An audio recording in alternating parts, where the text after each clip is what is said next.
All right, good morning, everyone. For the people that do not know me, my name is Deegan Newton. I am the race promoter for Wild West Watercross up in Region 2, which would be Northern California, Northern Nevada, for the people that do not know.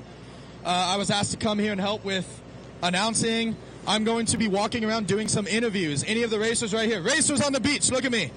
Racers. Racers, can you guys hear me? Racers, over here. Look on the stage if you guys hear me. Well, there's a couple people that are internationals or from other regions that we may not know. If you guys want an interview, please come over here and talk to me. We will make sure we ask some questions about you, get your name, get your number, and let you guys shout out some sponsors. Today is all about you guys. We want to make sure you guys are getting as much coverage as possible. So when you guys get off the line, make sure you come over this way. Let's get some interviews, please. Once again, my name is Deegan. I'm right here. I'm ready to be interviewing you guys.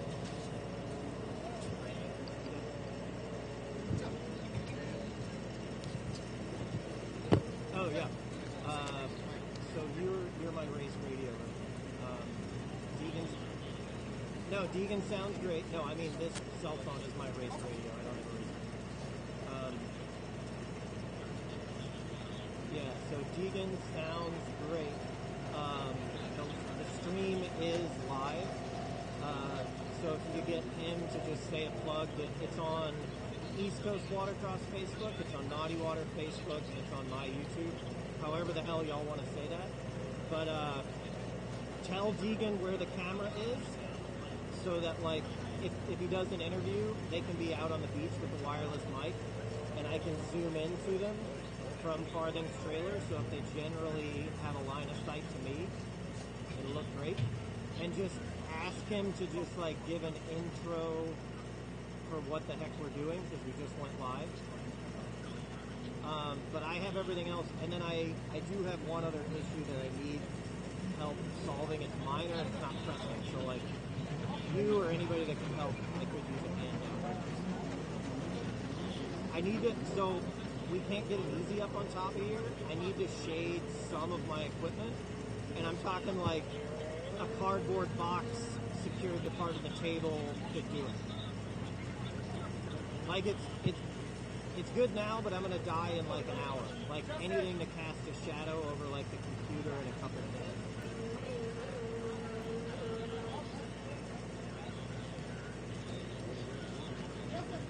Yeah, anybody for that would be helpful. Then yeah, just ask Deegan to plug the live stream and give us an intro.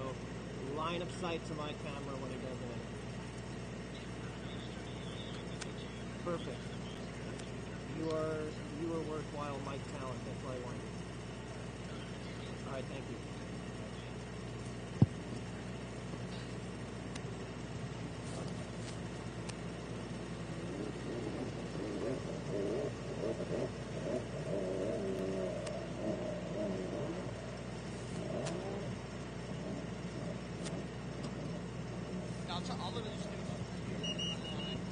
All right, everybody, just so you know, we are live on Facebook, on East Coast Watercross Facebook.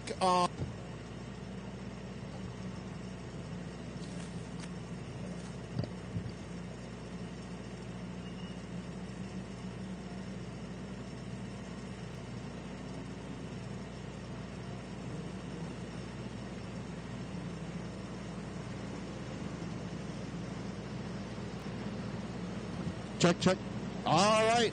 Hey, just so you guys know, we are live on Facebook, on East Coast Watercross Facebook page, on Naughty Water Racing's Facebook page, on Charles Guinchard YouTube page. Make sure you are liking, following, subscribing, sharing, tagging, all of those fun things, everybody.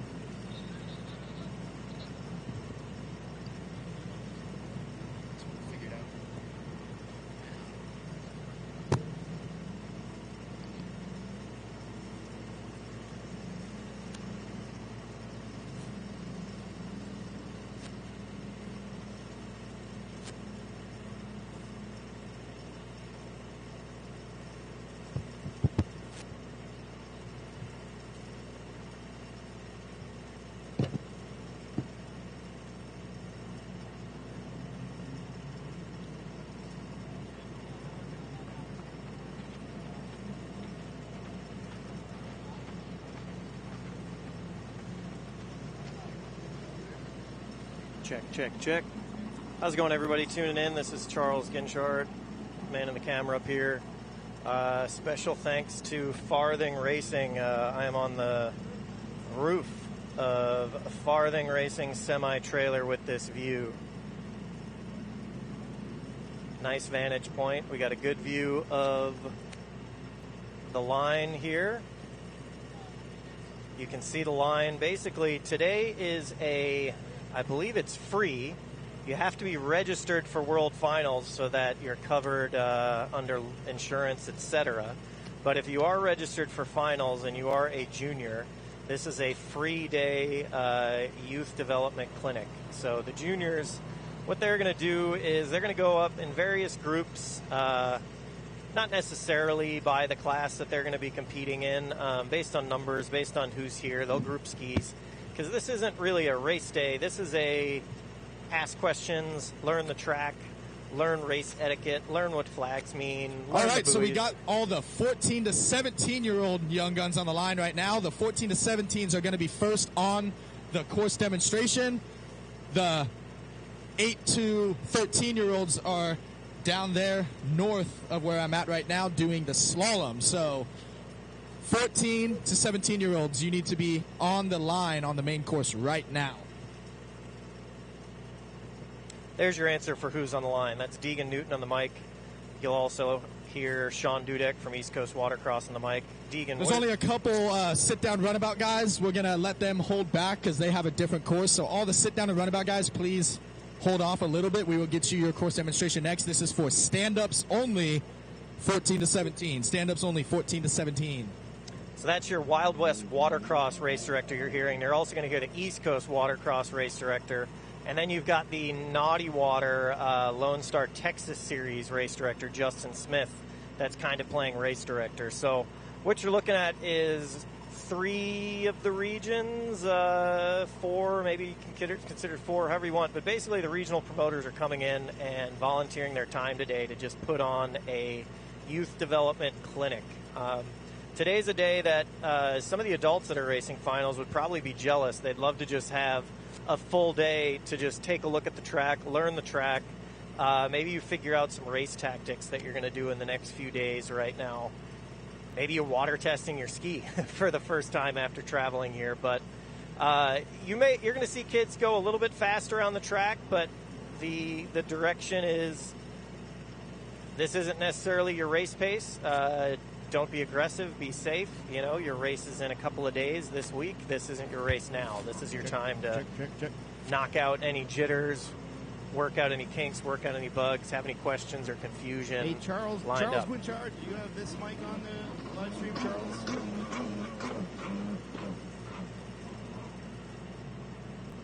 So I can hear Sean, but he can't hear me.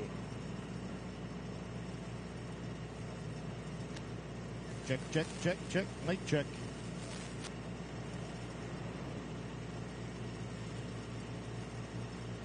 If the hey, mic Charles, works on the PA, it works stream, for me. Thumbs up. All right, we got a wired mic too. We're trying to get all kinds of microphones going out here to keep everybody moving during Young Guns. Make sure you're buying T-shirts over at Young Guns. They do support next year's Young Guns, so all that money goes right back into this.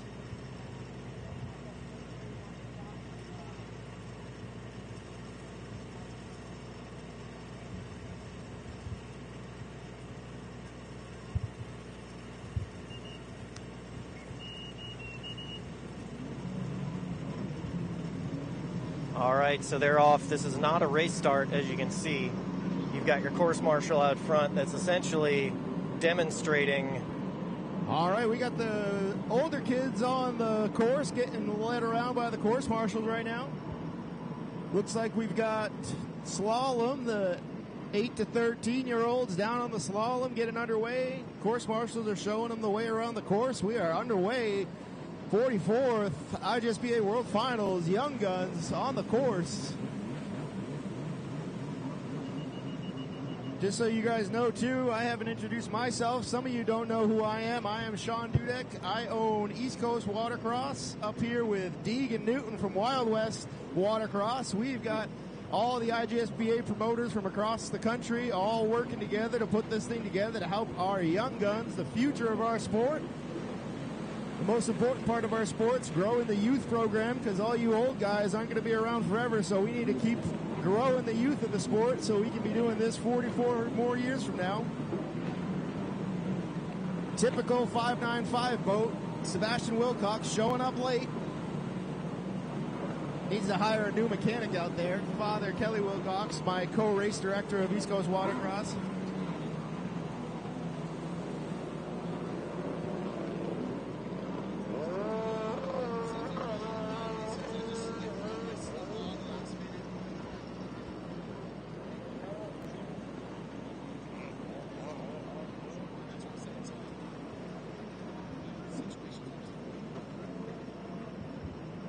All you guys out on the course, too, make sure you're paying attention to where Charles Guinchard is. He's standing on that Yamaha Farthing Racing trailer.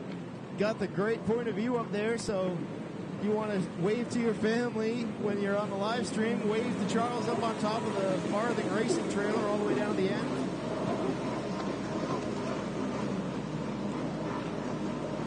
I like how in second place we got the number 1 of Coy Curtis. Yes, he is technically still a young gun, but he's also a pro champion here at World Finals. So just goes to show that just because these kids are young does not mean they are not fast. Speaking of the number 1, we've been having conversations about what's going to happen with the national high points this year, and we think that we're going to be giving you guys number 1 plates to be able to hold for the series in your respective class. So we'll have more information on that once the National High Points Awards come around. We got to iron that out, but we think the number 1 plate is the way to be.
All right, that looks like this group exiting the course.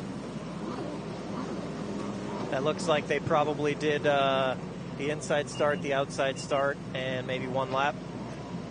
Now they're going to get several more times to try this out. That's just the first group. We'll rotate them through quickly. I forget exactly how much time. When I get a second, I'll put the schedule for you up right here. Let's see. Let's take a look at this here schedule. So it is 9:22 a.m. Havasu time. We started pretty darn close to on time, so you can see on this schedule 9 to 10:30 training session with the pros. Also, I'll pan over in a bit. We have a slalom course headed to my left, kind of behind the camera right now. All right, so the first group of the youth developments, the 14 to 17s, the second group is heading out right now. And I'm guessing maybe a third group because there's still some people on the beach that have not gone in the water yet. Yeah, it looks like they're breaking them up into smaller groups so we don't have 100 skis on the course. We're up over 60 entries in this youth development program that we're putting on. So big thank you to everybody that supports this program. 60 entries is awesome. Gets a lot of extra practice for these guys and girls.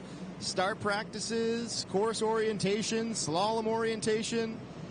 Iron out any new testing things you guys got on your boats, because I'm sure everyone's testing something on their boat today. If you're not testing, you're not trying hard enough.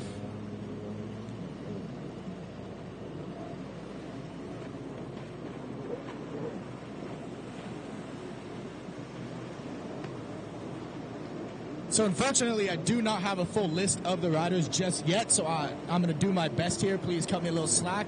Up in front, we know that's Sugar Sato, because he always has the beautiful sparkle skis. In third, we got Taylor Smith. Fourth, we got one of the Caldwell boys. I'm not sure if he's an actual Caldwell, just on that team. Looks like this group, they That's broke probably up into Baron the four-stroke Murnick. Superjets. This is all four-stroke Superjets on the Caldwell course, and I Racing. see all two-stroke Superjets getting on the line. And look at that lineup of two-stroke Superjets we got down there. Holy cow, we got a good line of two-stroke Superjets.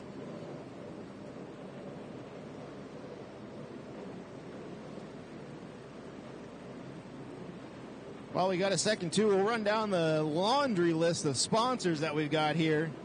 We've got a serious amount of sponsors, and none of this is possible without the help of sponsors, so we want to thank all of them individually.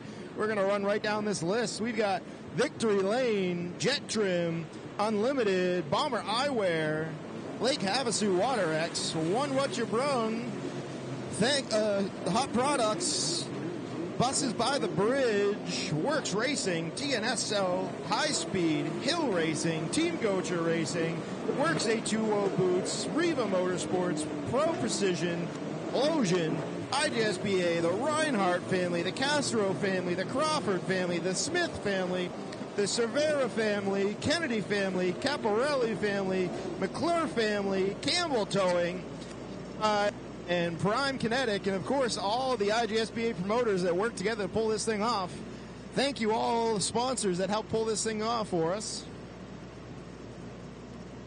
Yeah, this is a very cool thing. Both me and Sean here both come from a motocross background, and they do not have stuff like this in the sport we come from. We kind of just get thrown to the wolves, and you figure it out the hard way. So it's awesome that Scott Frazier with the IJSBA allows us promoters to do something like this for the juniors. It does help a lot. I know there's a couple people here. I know it is the World Finals, but there is a couple people here that it's only still within their first couple races. So, and it might be their first World Finals, and it is very, very intimidating. Even me, I walked in today and I saw 100 buoys out there, and I had no idea what the heck was going on. So giving these junior racers a little extra practice does come in handy. It builds their confidence and gives them a platform to shout out their sponsors and their supporters and make sure their family gets the credit they deserve. This will be a good live stream since we've got Charles Guinchard running it, so we'll be handling interviews afterwards, so make sure you're ready to shout out your sponsors and your family members, everybody that helps you get to the races. It is a big important thing to make sure you guys are all shouting out your sponsors and carrying over all of that forward momentum into race day coming up.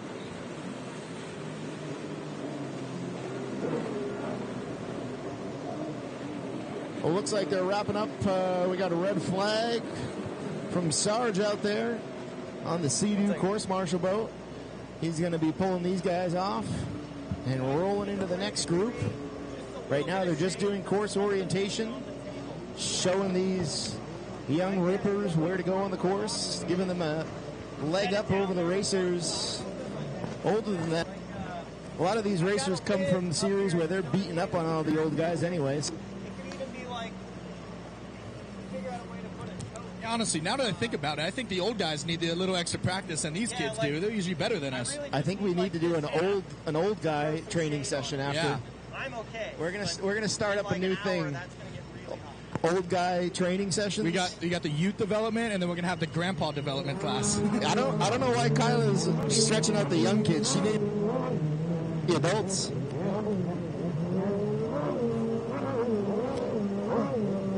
All right, if there's a little bit of bounce in the camera, sorry about that. On top of As you guys can tell, we have semi-trailer. a loud fast ski out there. This would be the rest of the four-stroke skis. It looks like we do have one of the amateur ski GP guys out there, Patrick Parker, on that 5.5 Fast Power Sports F16.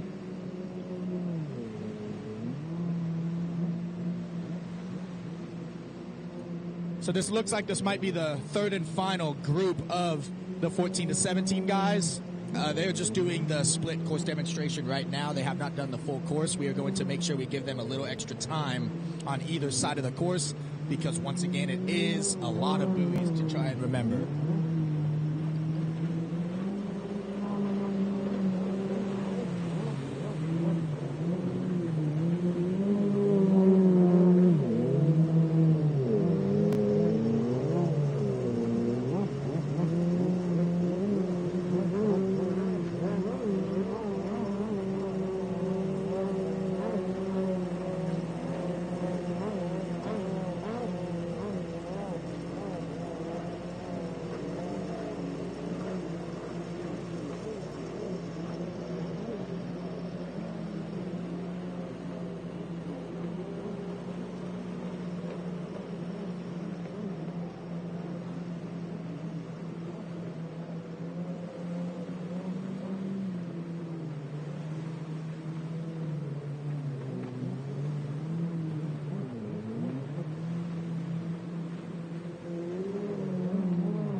And again, this is Charles Ginchard out of New Orleans. Charles Ginchard Photography doing the stream. Thanks to But Farthing once Racing. again, I do not have the full list of participants just yet. I apologize for that. But as these riders come through, I should be able to guess who most of them are. On that white and red fast power sport ski, we got Patrick Parker. Then we got Lil Cobb on the 509 Pro Force. Jake Wilson on the yellow and white ski, all the way from New Zealand. Then we got the 144 of Luke Mansfield.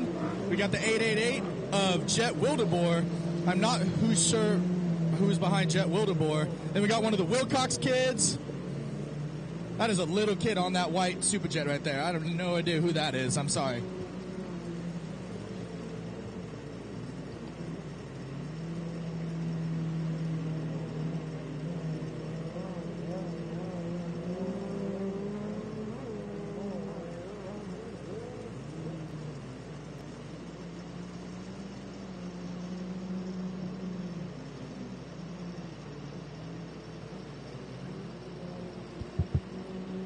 This one sounds better? Yeah. I think it's just the way I stand.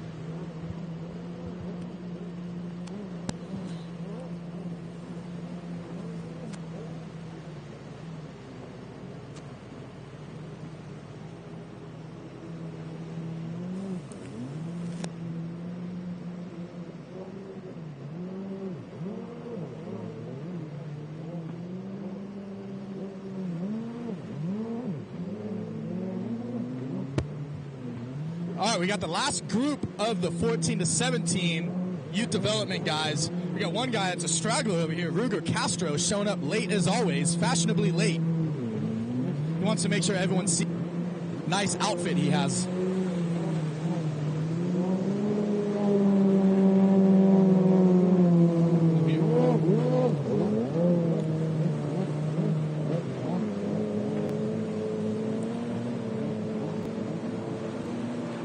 All right, and they're bringing the last group of the 14 to 17s to the starting line. Look at this line of youth development riders. There's a lot of junior riders on this line. This is the amount of youth riders we have in this youth development program is the same amount of racers some regions see every once in a while. This is awesome to see. This is the future of our sport here. Make sure you give them a little extra support, some high fives, make them feel like they rock, because they do.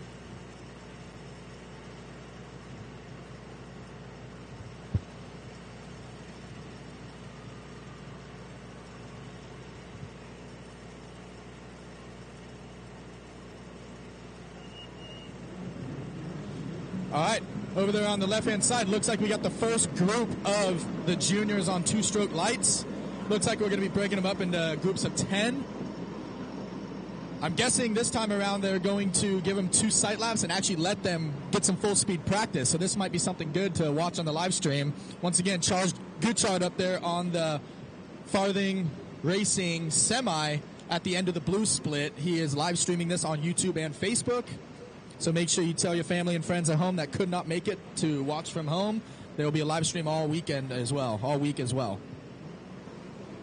So right behind Sarge, we got the number 1 of Coy Curtis. And we got the 851 of Britton Reinhard. And we got Ruger Castro. And it looks like Wyatt Kennedy, then Lucas Severa in that bright pink suit. Behind Severa, we got the 424 of Chambers, Bryce Chambers.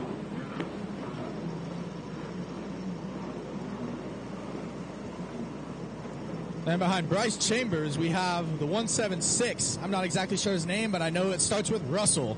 So Russell on the 176.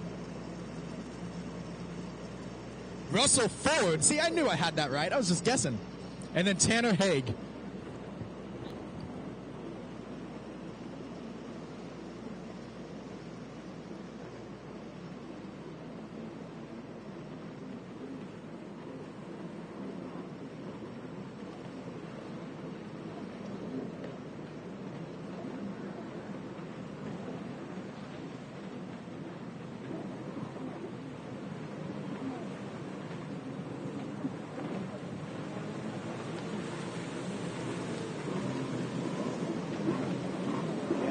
whatever you think.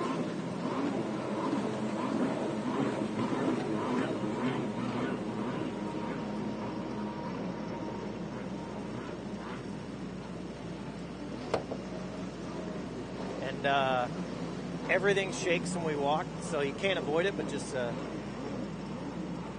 you roll step in high school, like in a band or something? All right, you guys are probably hearing me talk every now and then. Doing a live stream, we're always juggling a little bit, so we're creating some shade for the equipment up here. Beautiful vantage point up here on the Farthing Racing Yamaha trailer. However, easy ups don't fit up here, so we're going to jerry rig a little bit of shade so none of the electronics overheat when this Havasu sun really starts to beat down later today. But I'd say the view up here is worth it for, you know, just a few engineering challenges to work on.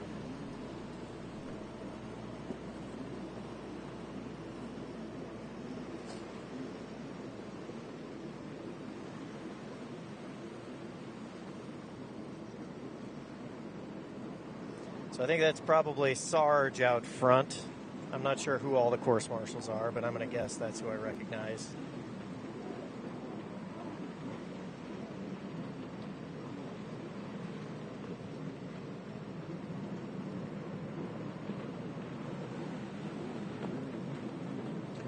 Just be sure we don't accidentally push a button.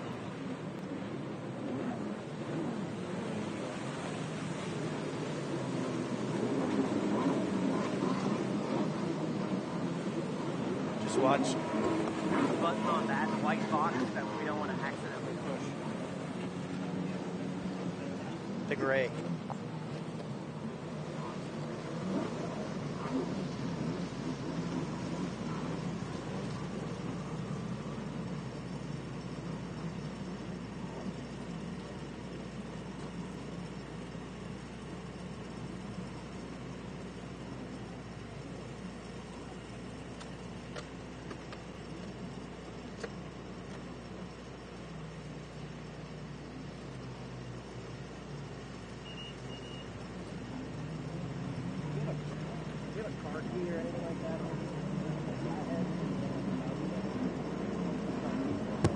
All right, we got the second group of the 14 to 17. Looks like the last group of the two-stroke lights.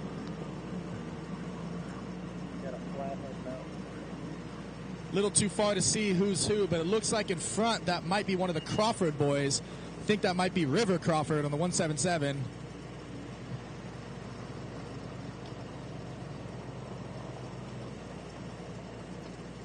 And behind Crawford, we got the 124 of Sophia Benson. Then we got the 11, looks like Emmy Garcia, followed by Ryan Poper. Then we got the twins. They never leave each other's side, Kendra and Kaylee Kennedy. And then in the back, I'm not exactly sure who that is, but I know it's the number 99 boat.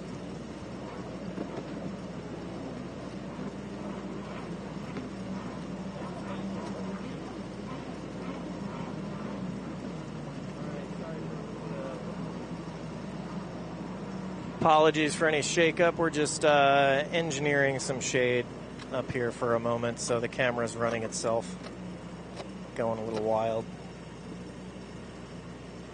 Always setting up a stream in a new location means new things to figure out. So that's all you're looking at right now is us just doing some figuring on the fly.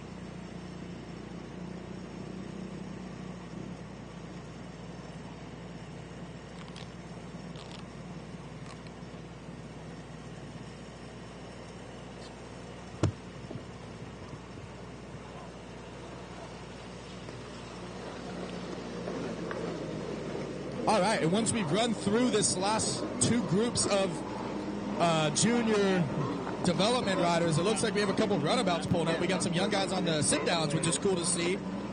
Usually we don't get a lot of youth sit-down racers, so that's awesome to see.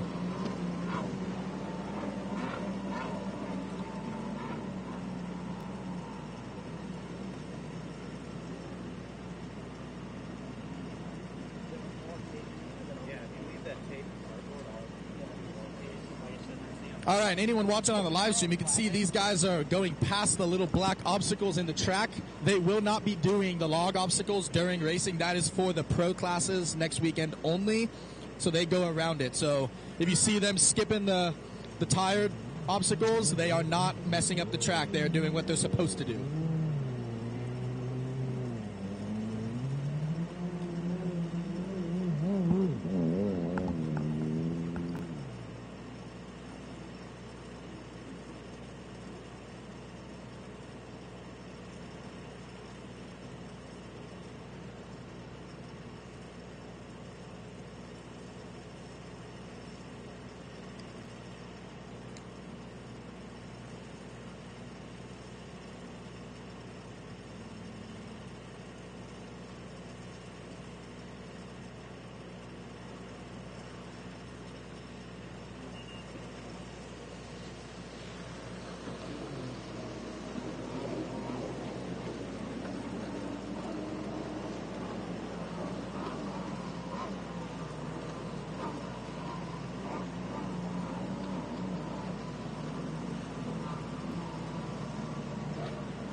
All right, and now we got the four-stroke stand-up guys. I don't know if they're breaking it into two sections. I think they might be.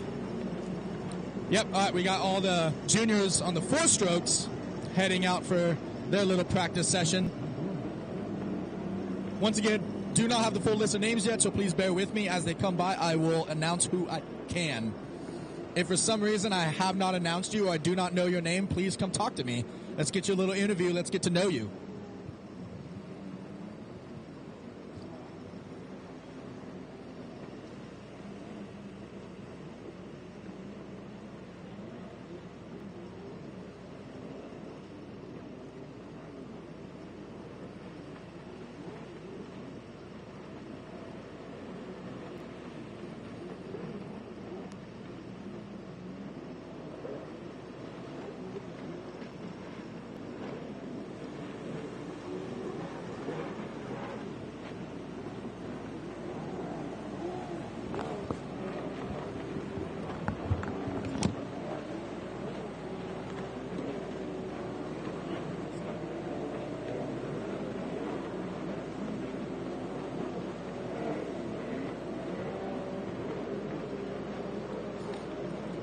All right, the first set of juniors four-stroke riders on this session, just finishing the inside split. Now they're going to wrap back around and do the outside split.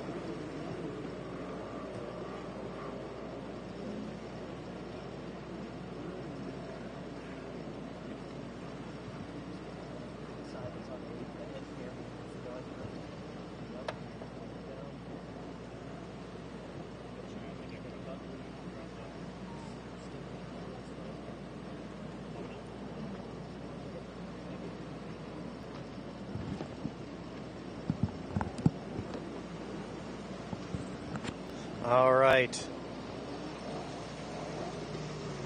Had to physically hold the camera, tighten up some stuff, and keep going. So hopefully you'll see nothing but stability from me from here on out.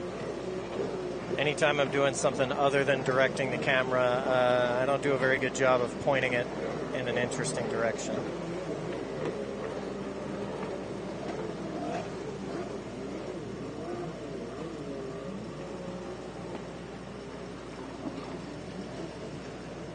All right, and now you can see they are taking on the right side of the course, following Sarge, our lead course marshal. Once again, all these junior riders that are racing midweek are skipping that 3 set of tire obstacles. And Sarge is going to run back towards the beach, do a double right-hand turn and then fast down the backstretch, which anyone, if they've raced World Finals, knows that is a make-or-break situation on this track because the waves get really big midweek, and when the sun starts to set, you cannot see the holes, and you will go for a swim if you are not paying attention. So hopefully these riders are paying attention on this backstretch and are prepared for anything on that backstretch.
While we're waiting for these guys to go out, let's see. I think I hear somebody running slalom. It looks like that was the end of all the junior development stand-up people. There's a couple sit-downs, as you can see on the line right here. You got 3 of them.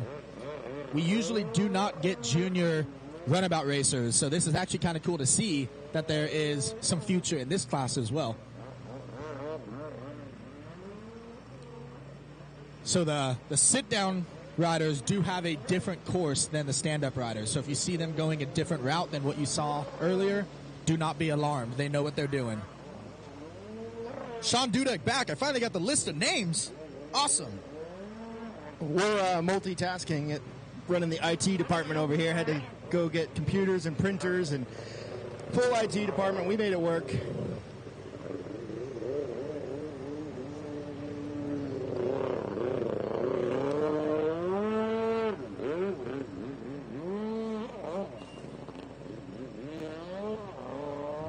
All right, shortly, once I get the login info for the social media account, too, I'll start getting social media up and running. Make sure you share it, tag it. We'll try and get all these regional promoters advertised. So if you race with Wild West, or if you race with Naughty Water, or you race with East Coast Watercross, make sure you're posting stuff online. Make sure you're tagging Charles Guinchard, our hero behind the camera up there, sitting trailer. I might have to go get my microphone system. Charles's system is breaking up on me. Charles, do you hear this microphone breaking up? It's a little iffy over here. That is not my microphone. Do not put that on me. All right, looks like we got some two-stroke. That is not my microphone Did it go system. back out That of the is, course? Can't is quite was see here what's on the going on beach. down at the slalom all the way down there. It's a little far away, but it looks like everyone's getting plenty of practice in on the slalom course. This slalom course is an idea that we might be bringing out to regional at some point in time. Works areas, gets people more on the course, gets a lot of practice.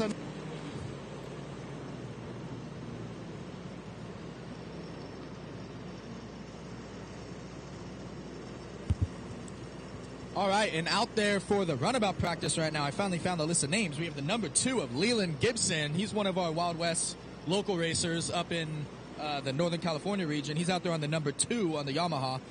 Then we have the 424 of Ian Nuschek from Guilford, Mississippi. I'm sure I messed that up. I apologize. He's out there on the little Sea-Doo yellow ski, two-stroke. Ian Nuschke? Perfect. Ian Nuschke. Thank you for correcting me.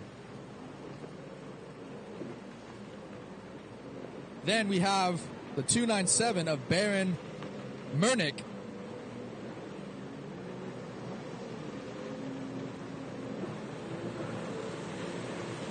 Oh, okay. Well, I have the wrong list here because I guess they are borrowing a boat. So this guy's from New Zealand. What was his name? Connor Brennick. Connor Brennick from New Zealand's the one in second place on the 297 with the red helmet.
All right, well, I did not have the number for 427 on this list, but it looks like it might be Brody Sabin from Ellington, Connecticut. Does that sound about right? That'd be one of your guys.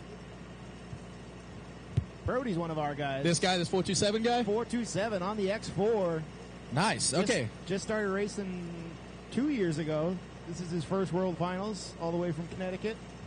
Very cool, very cool.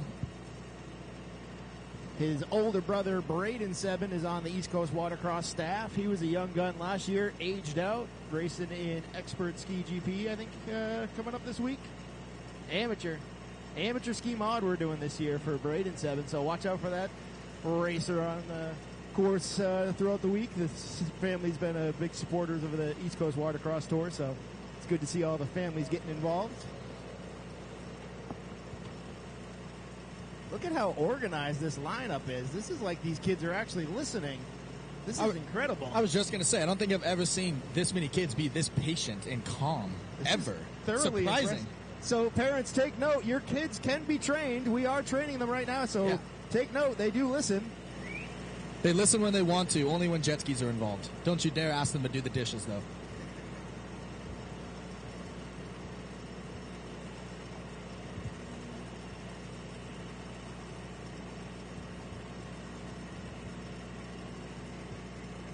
All right, it sounds like you're going to be going into some light and horn starts in a little bit. We got a couple more practices that they're going to be running here.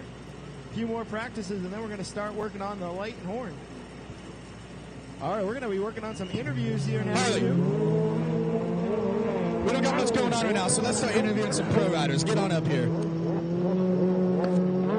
Oh, well, I guess Harley's going to come up and announce with us, but before he gets to, he has to get put to work, and he has to do a little bit of interviews. So, how you doing? Oh yeah, I'm great. It's great to be down here another year. World Finals, Young Guns 2025. Looking forward to watching all these junior and expert riders. Hey, yeah, it should be a good day. Nice conditions today, nice sunny weather. Temperature's not too hot, so a great day for some course recognition, getting some whole shot practice in, all that good stuff. So yeah, I'm really looking forward to watching. Awesome. While they're out there doing their last little bit of the course demonstration, there's some people here that might not know who you are. A couple people on the European Championship might know who you are. Obviously, here on the West Coast, people know who you are. So give a little bit of a background of your racing career, a little bit about your life. Yeah, so basically I came out here in 2022 and actually done this event also, came for World Finals. And my dad actually got in contact with Nicholas Rios again for the first time in probably 20 plus years, as they used to race. And Nicholas at the time needed someone to help him with his business out here and stuff, so my dad gave me to him essentially, came out and tried it for a few months and ended up getting hired and absolutely just loved it out here. So went back home for a few months, got my priorities straight, got the paperwork done, and yeah, never left. So I'm just driving out here racing. I'm going on my 4th or 5th year racing now. So yeah, I just love it. I love every day in Havasu. The life is amazing, and looking forward to many, many more years of thriving, racing, and just having fun. Awesome. So when you say home, where is home to you? Because there's some people that think you're from the UK. I think you're from Spain. So what is your situation here? So originally, my parents are from England originally. They moved to Spain just before I was born to start a business out there. So I am born and raised in Spain. I have an English nationality. So that's where the confusion comes in, man. Yeah, okay. So it's a two-way thing. But yeah, originally from Spain, but a lot of people call me English because I have obviously the accent and stuff. So. Well, awesome. Yeah, so Harley is from Spain. He lives here in Havasu now. He is one of our, I guess we call resident pro riders here. He will be competing this weekend or next weekend in the Pro Ski GP division. And yeah, he also does some training courses and stuff. He does, what would you call them? Yeah, so I was just going to announce that. I wasn't going to spam everyone with me talking about it, but yeah, if anyone needs any type of coaching, they need any tips, any help with their racing program or anything, that is my full-time job now. I am helping a lot of junior riders, experts, even some pros sometimes, and yeah, so if anyone needs any help, any extra help towards World Finals or even for winter, just get in contact with me, come up to me and talk about it. And yeah, I've been doing that since the start of this year, and it's honestly going very, very well. And yeah, it's just an awesome thing to do, working in your passion, you know. So yeah, just looking forward to carrying on, spreading the word, spreading my information and the things I know, and just helping all of these amazing racers. Awesome. So yeah, Harley Ritchie, you'll see him out there next weekend on the 115 orange and white GP skis. So you can't miss him. Oh, nice. I guess he's racing Wednesday in the ski modified class, which is the stock engines on Mozzola's. Are you going to be the same number or just running his 50? Nice. So you'll see him out there. Make sure you cheer Harley on if you see him. Thank you for doing an interview, man. Yes, sir. Awesome. All right, so yeah, they're doing the last little group of, I think they're going to do one more pass of letting all these riders get at speed slow course demonstration. I think once the entire crew goes through again, they're going to start doing some actual practice starts with the light and everything, just like race conditions, and then they're going to let them do a full speed practice. So stay tuned a little longer. Please bear with us a little longer with this morning practice right here, and you will get to see some high speed action here very shortly.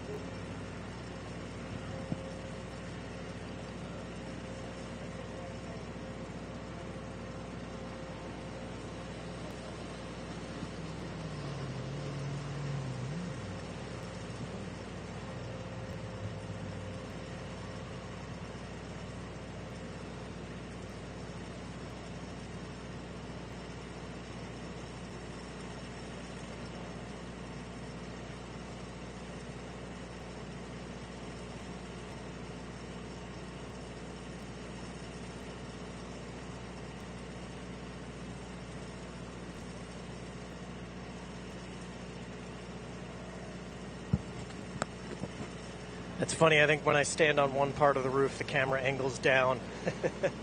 I lock the camera in, point in the right spot, and then when I look over at my computer, I flex the roof of this semi and the camera angles down. So thanks for bearing with me, everybody at home, with the little bit of earthquake looks you're like looking course at. is clear. We are getting ready to run the light system out here. See Simon up in the tower. He's going to whistle to signal everyone to get ready to go.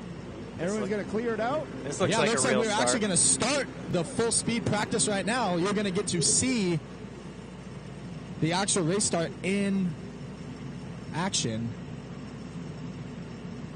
Remember, juniors, this is just practice. We are practicing starts, but there's no need to be bumping or rubbing out here right now. This is just to get some practice. You do not win practice, by the way. You do not win practice, no matter what you think.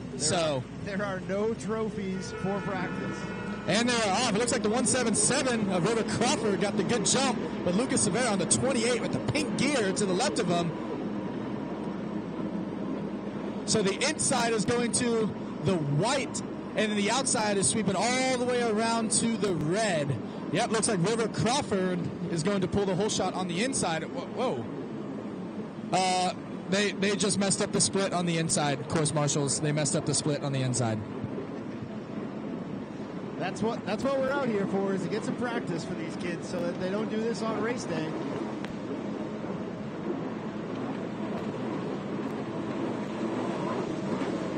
All right, we got a couple confused guys. They're just going to run a start, and they're coming back to re-rack. So the 177 of River Crawford went the wrong way on the splits, and he went on the wrong side of the checkered buoy. So we need to make sure we give these guys a little extra practice. Sorry, River, I did not mean to call you out, but I'm calling you out. You gotta know when the mistakes are made, or you can't make them better. So this is what we're out here for, everybody.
All right, not sure what we're waiting on, but let's pan around a little bit while we're waiting.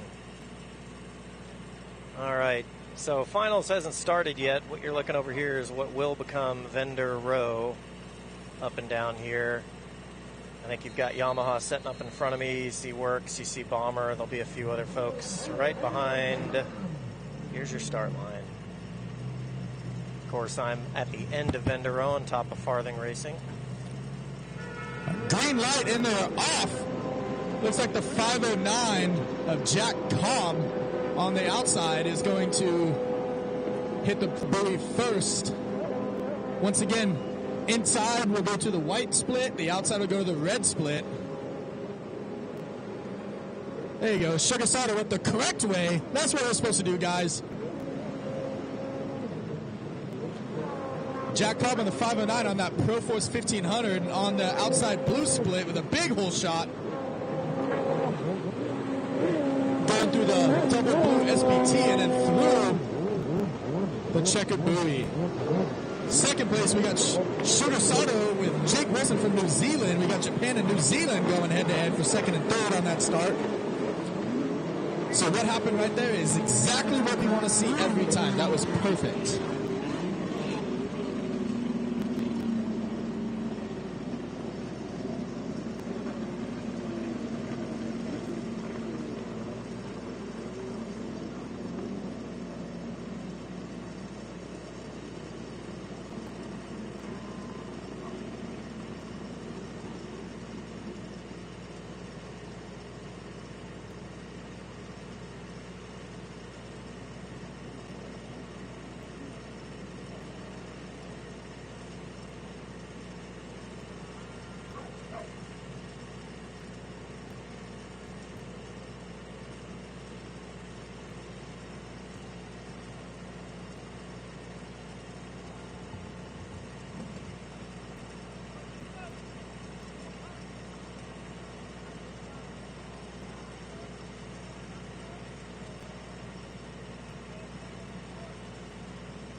All right, it looks like all the two-stroke skis are going to go back out and do another run.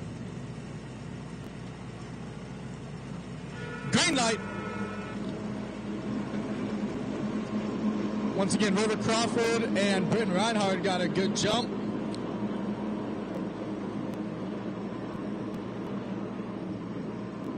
Looks like Emmy Garcia on the number 11 on the inside split. She got a good jump on that inside. There you go. Now they're doing the green correctly. Looks like River Crawford, Corey Curtis, Britton Reinhardt, and Tanner Haig on the outside had a good battle coming into that first turn. But it looks like River Crawford might be the one taking the whole shot. Is he going to beat Emmy Garcia? That's a drag race. That was awesome. Now they're going to come down the front stretch. They're going to turn around this red SBT, right around the yellow, do another left into a big double sweeper left where River Crawford's going. They're going to skip the log jumps. Once again, only the pros on the weekend will do that. Emmy Garcia holding off Coy Curtis, which is your last year's Pro-Am Ski Lights World Champion. So don't let them say that these juniors are not good riders, because they are. They are holding off a Pro Ski champion right here. Right behind Coy Curtis is Lucas Severa, his training partner here from Lake Havasu City, Arizona, with Britton Reinhardt, also from Lake Havasu City, Arizona. Sophia Benson back there in 6th. Tanner Haig, Bryce Chambers. Then you go Ryan Poper, Roger Castro, Russell Ford. And then I'm honestly not sure who's in the back. I apologize.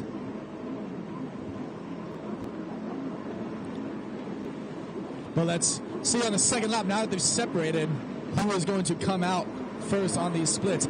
River Crawford is definitely pulling ahead. But let's see if Emmy Garcia will be able to hold off Britton Reinhardt here in 4th. Now it looks like Britton ended up making the pass into 3rd place with Emmy Garcia right behind her. You got Coy Curtis in 2nd, chasing down River Crawford. River Crawford just cruising out there. River Castro and Ryan Popper here on the front stretch having a good side-by-side battle with Bryce Chambers right behind him. Oh, we got Wyatt Kennedy. That's who I was forgetting. And then Russell Ford, the number 99 boat. And then we got Kaylee Kennedy. They got Kendra Kennedy.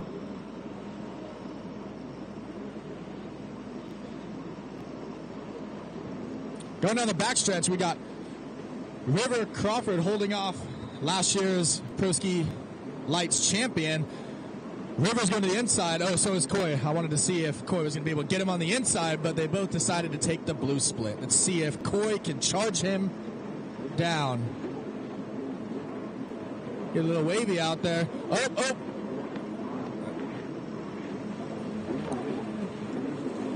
River Crawford is able to keep it up, but Coy Curtis is right on his butt now. Blowing the whistle. Looks like there might be one more lap. Oh, that is the last lap. That was a good little practice session. River Crawford, the 177, the local boy, able to hold off Coy Curtis. Brent Reinhardt in third. Amy Garcia fourth. Lucas Cervera in fifth. Ryan Popper sixth. Sophia Benson seventh. River Castro eighth. Bryce Chambers in ninth. Someone just fell down right there. Looks like Tanner Haig is going to benefit in 10th. With Wyatt Kennedy taking 11th. Russell Ford in 12th. Cruising down the front stretch, we still got the number 99. I do not know his name. I apologize, y'all. Then we got Kaylee Kennedy and then her sister Kendra Kennedy. Once again, they never leave each other's side, ever. Never seen them apart from each other. Are we handing these out? All right, well, I got some... I can't say the word. They don't want me to say the G word. The young GUNS koozies over here. If anyone wants some koozies, please come. I got a bunch of them to hand out. I do not want to come up to you guys one by one, so please come grab them.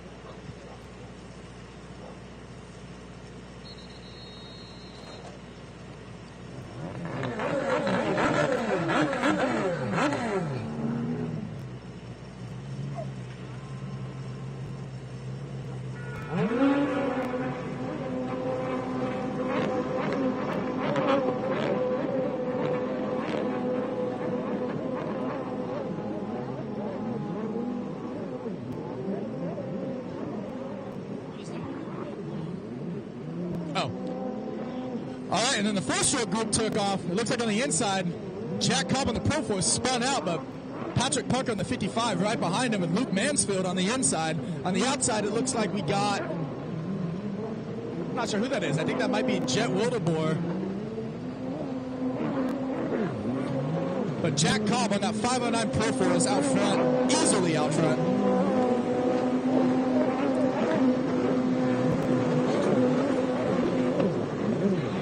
Say that is sketchy.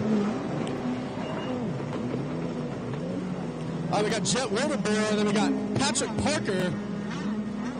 I'm not sure who's in fourth, but then we got Luke Mansfield, then we got Jake Wilson out of New Zealand.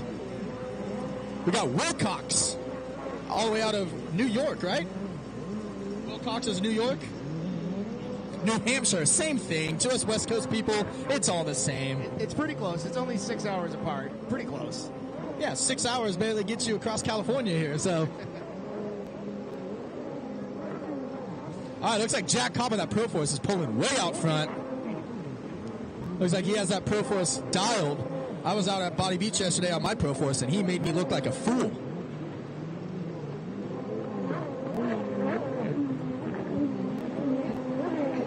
Yeah, that thing's handling good. Jack Cobb, the 509 on the Silver Pro Force, coming through the double blue on the outside split, down the front stretch, and he will take the red flag. Looks like Jet Wildeboer, the 888, in second, with Patrick Parker on the 5.5 on the inside in third. Oh, and he submarines. That was just enough to let the rider on the 1500 get past him. What is his number? I cannot see that number. 888. No, 25. I don't even know who number 25 is. Let's find out. We're going to need to work on that number 25's numbers for the race day. That's not going to work. I don't know where they found those, hiding in the trash or something. 5-inch tall numbers that don't contrast very well. Oh, it's Kodai Taguchi from Japan. All right, We got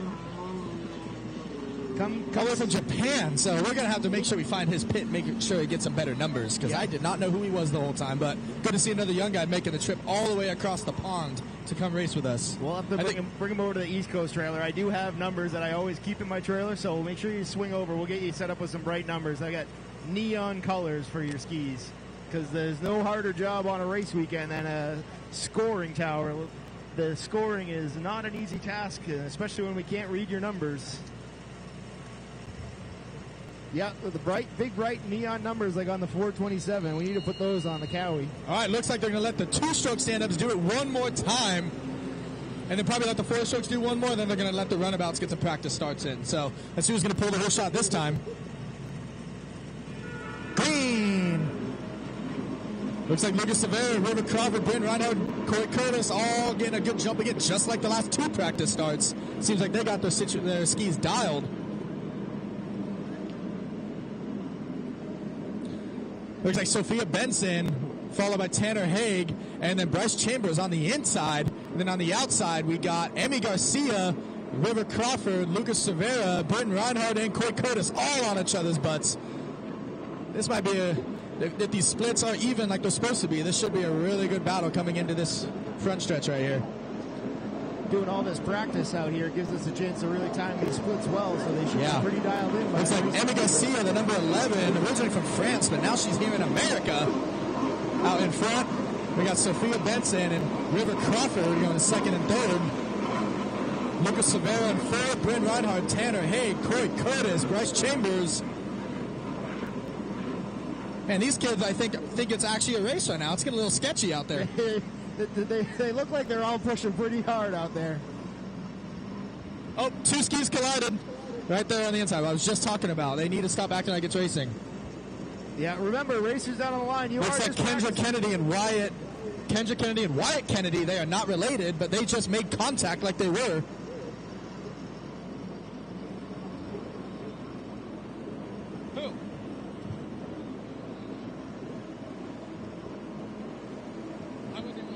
Getting word over the radio that the course marshals are noticing a few adjustments. This is the good part about having all this extra practice time, is we've got the ability to adjust the course accordingly so that come race day, this course is as dialed in as it can possibly be. It looks like River Crawford out front again, just like he was in the last practice session, with Lucas Severa in his cute little pink outfit out there in second place. Hey, pink does more than you think. Nice colors you got on. We like to push the paint quite a bit. We're actually Wild West, our series. We're talking about changing our colors a little bit, trying to brighten it up. And I was using your logo as some. I can't even think of the word right now. We pushed the limits of how far we can go with colors. I like color, so we are definitely using some more color next year. We're all colorful characters. We got East Coast Watercross slaloms. They got pink on them. We got to have all the merch. We don't have men's slaloms though, just ladies. Wyatt Kennedy right here, the 7.6, looking down on his hood. I'm hoping that contact did not damage his fresh paint and fresh graphics on that ski. 48 of Kendra Kennedy.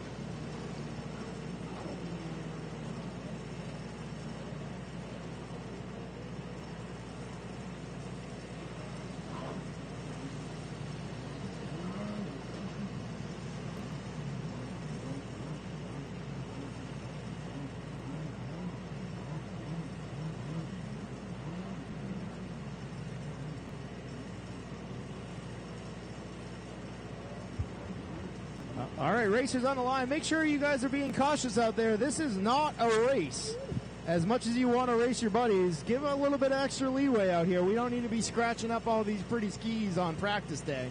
Yeah, we just saw two boats collide in practice. That is a big no-no. You're here to learn the track so you do not mess up on your race. We are not here to race and hit other racers.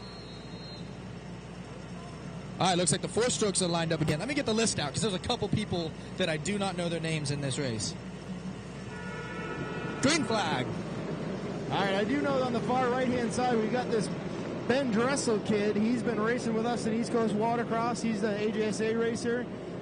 He's got a form of dwarfism. He is very short, and we've been kind enough to work with the IJSBA to get the starting rules changed so that he is allowed to start with a starting device because he's too short to even touch the ground. So the IJSBA worked together with us to change the rules to be able to allow everybody an even chance. So we modified a tripod and made a stand with a tripod for him. So this is his first time practicing with the tripod stand, and it looked like it worked pretty good because I see Ben Dressel out front on the outside option. So you got Jake Wilson from New Zealand on the inside. That's a good battle. That little kid's tiny. He is under 4 foot. I forget how tall he really is, but incredibly fast racer. And I think these guys are all lost. There we go. Okay. Yeah. So Ben. Oh! Do not turn around on the track, little guy.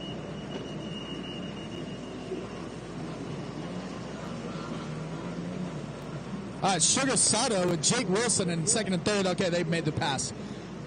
That kid was lost, so yeah, he should probably hang back. He's going to tuck in behind him and follow now.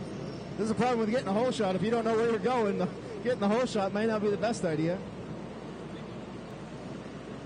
Yeah. Looks like they got the course pretty well figured out now out back. Ben Dressel back out to the lead again. He knows where he's going on the left-hand side of the course because we've built a mock World Finals left-hand side.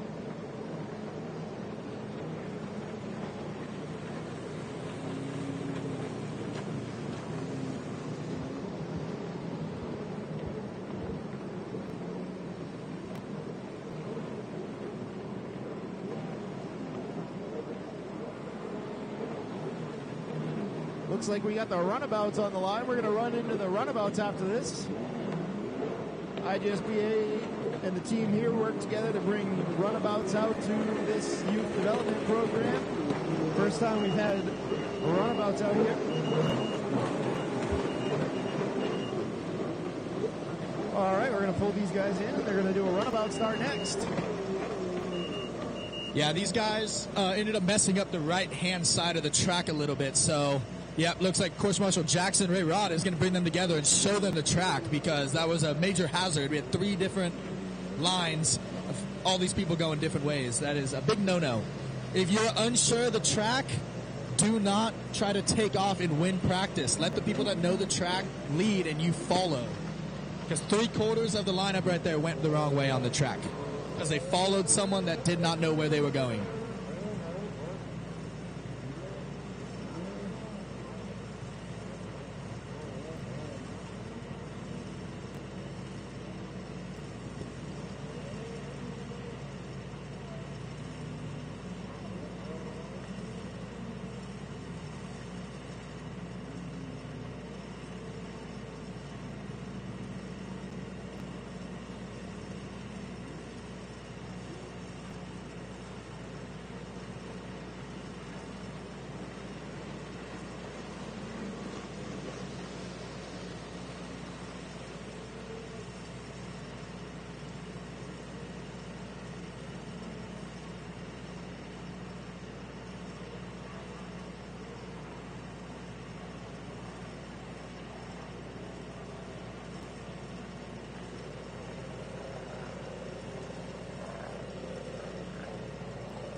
Guys are getting talked to by the officials on the correct way of the course. It looks like we got the sit-downs lining up. They are going to show them the course and give them their own demonstration next.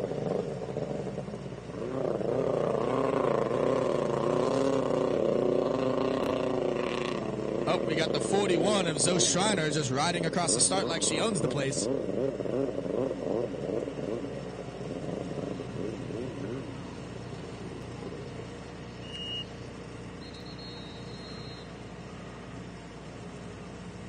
All right, looks like we got the sit-downs going. They're going to get the green light start. Green light! Let's see who takes off. Looks like we got the 297 from New Zealand on the borrowed boat. I forgot his name. I apologize, Caldwell team. I will be better by race time. And on the inside, we got looks like the 464. Then we got Leland Gibson behind him. Oh. Leland Gibson's going the wrong way. Number 2. He needs to...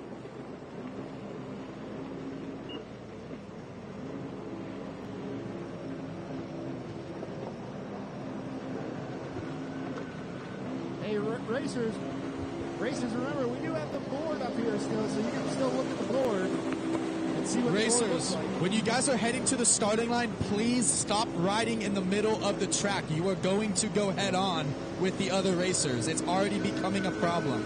Please stay close to the shoreline.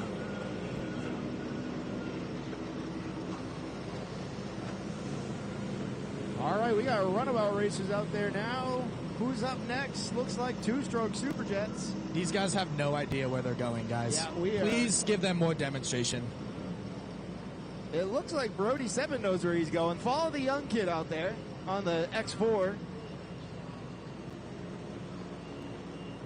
Yeah, this is bad. Nobody knows where they're going, guys. We need some more demonstrations, please. Since 3 practices in a row, people have gone the wrong way.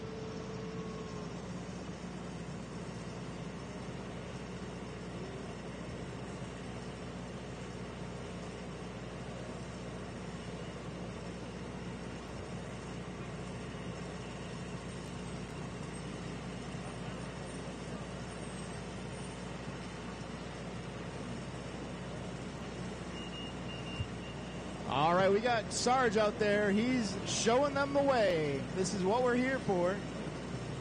Pay attention, runabout racers. It's a little different. They don't have anything to watch because nobody else is out there on runabout. So Sarge is going to give them the grand tour. This is where they got a little bit confused over here.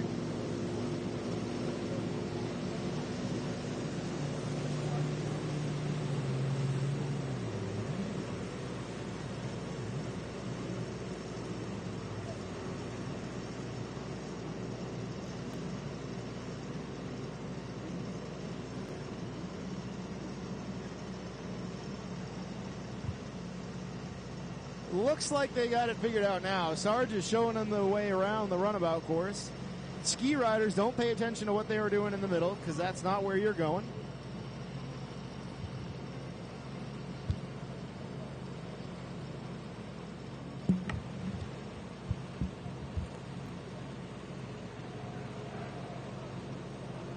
All right, the sit-down racers are getting a little extra practice right now because they went the wrong way. So, once again, please bear with us. We are just learning today.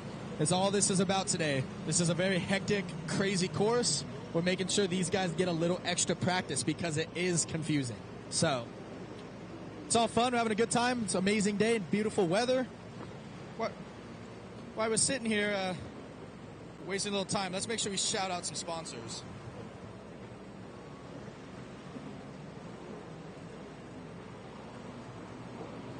We want to give a big shout out to Victory Lane.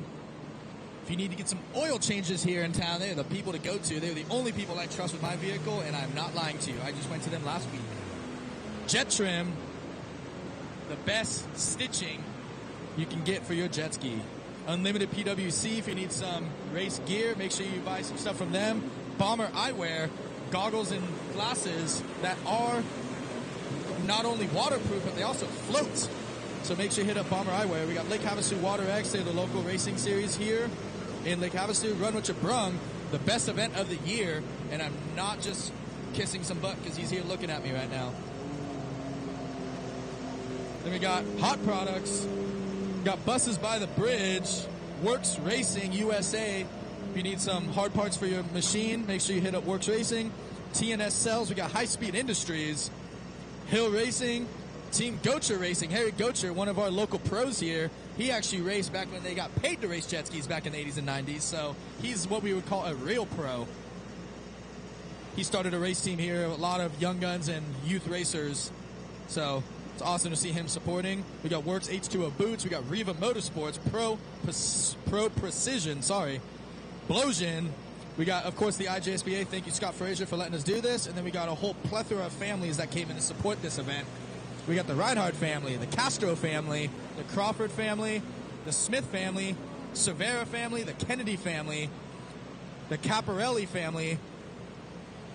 We got the McClure family,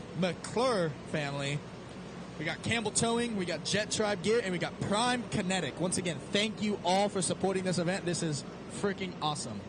I love being a part of this, and thank you guys for being a part of this as well. All right, now back to the stuff you guys actually care about. It's the people on the track.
All right, now that there's more people on the beach here, I got a plethora of koozies. Please come and grab a koozie because I am tired of holding them. Here you go, Izza. Give it to your mom for when she has a drink later. Take one. Do you want one too? Yeah. Make sure you put your Mountain Dew and Gatorade in it or something.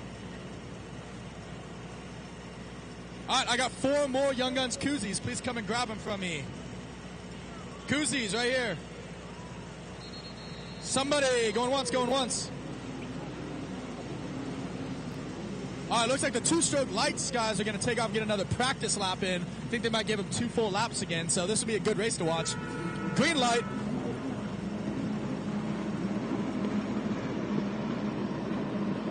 Leonard, take your koozie. You're going to need it. You're going to be stressed out this week.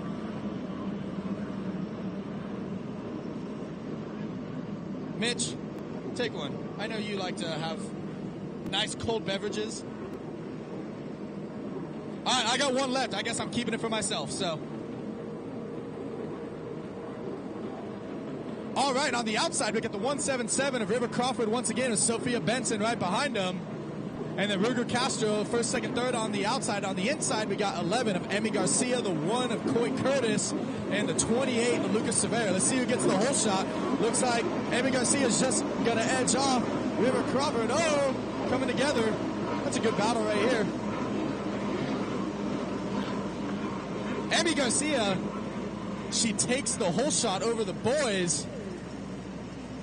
She said, girls rule, boys drool. I heard her say it all the way from here.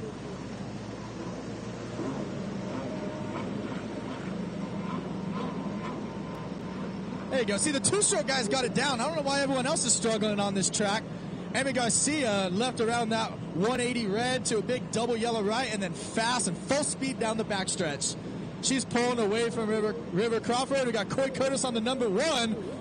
Creeping up next to River Crawford. That's a good side-by-side battle. Let's see who lets off first.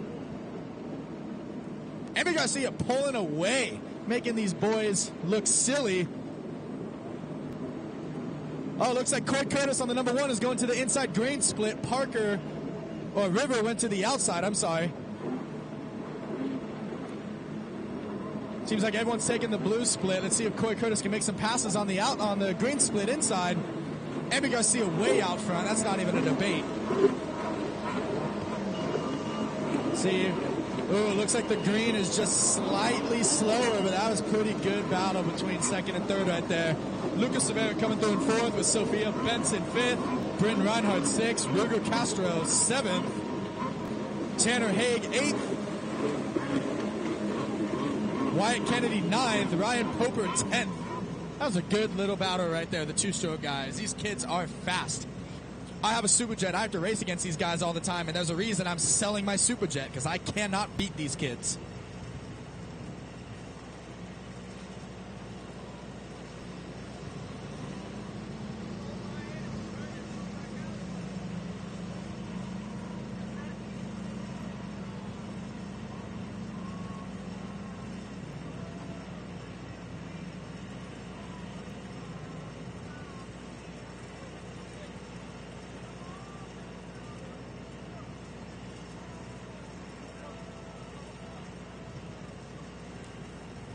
If there's any of the pro riders down here on the beach, we want to do a little interview for you guys for social media. So one of the pro riders, please get over here. Devin Farthing, I see you over there.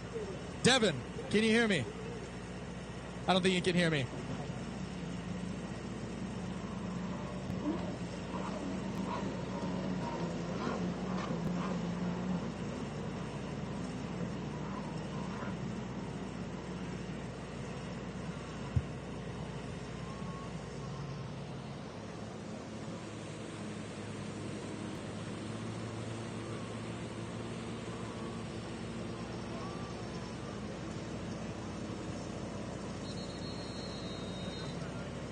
All right, looks like we got the four-stroke group going out, and we also got one two-stroke wave so they're putting out with this group just because he hasn't got to do a practice yet. And he is a different course than the other sit-downs, so we cannot put him out there with the sit-downs. They're shutting it down. They're shutting it down.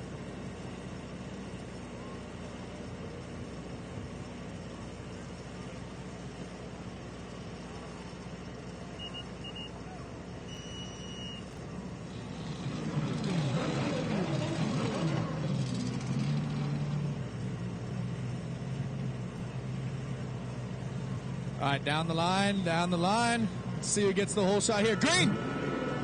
Looks like the 509 of Jack Cobb. Once again, we got the 5.5 of Patrick Parker on the left. Let's see which one of these GP skis pulls the whole shot. As of right now, it looks like Jack Cobb has got the advantage.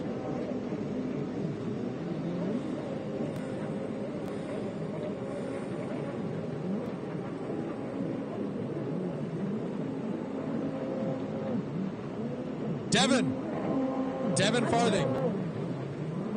Yeah, they cannot hear. I'm trying to get some pro interviews down here.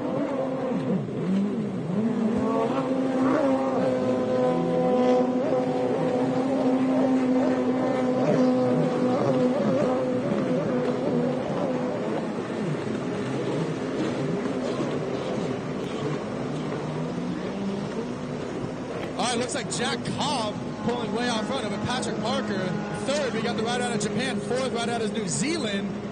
Fifth place, we got Sugar Sato once again out of Japan. Good group of riders out here in this four-stroke division. But Jack Cobb pulling way out front on that gray Pro Force number 509. He's going to go full speed down the backstretch.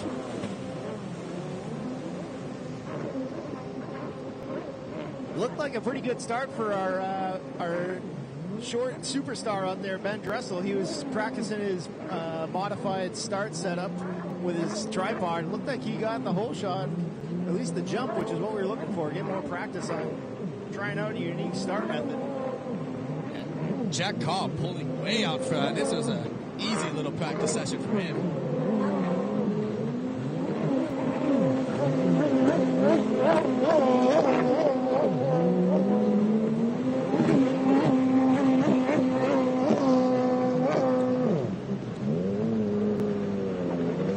Jack Cobb winning practice. He's the only guy that can officially say he won practice today.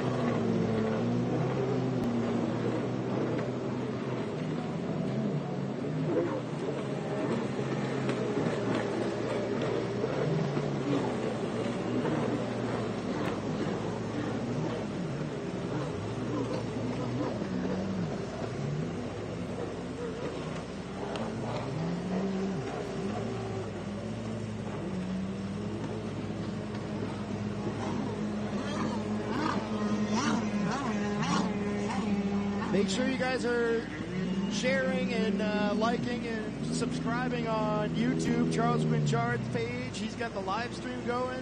We've We've got it up on Naughty Water Racing's and East Coast Watercross Facebook page. So call your grandma up, tell her to share it with all of her bridge partners and her homies out on the golf course. Get it shared as much as possible. The more exposure for everybody, the better. The better numbers we get online, the better it looks for your sponsors. Make sure you're looking good when you come up for interviews. Wear your team shirts. Make sure you remember your sponsor list so you can shout them out. They want to get some bang for their buck, so make sure you're getting them out on the social medias.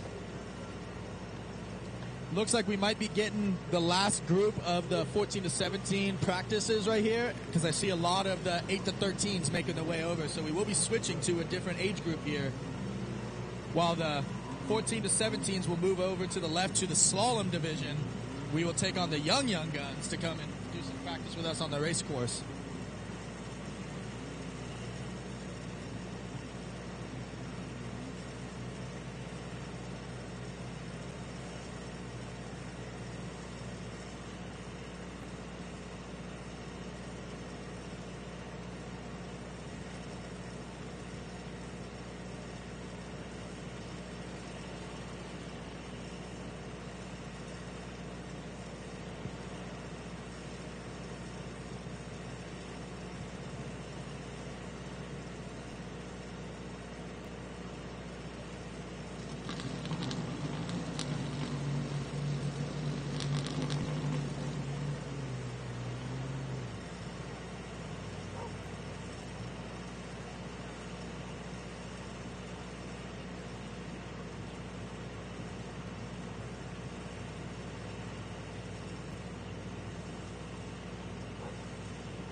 All right, looks like we got some runabouts out here getting one more start in before we switch everybody over.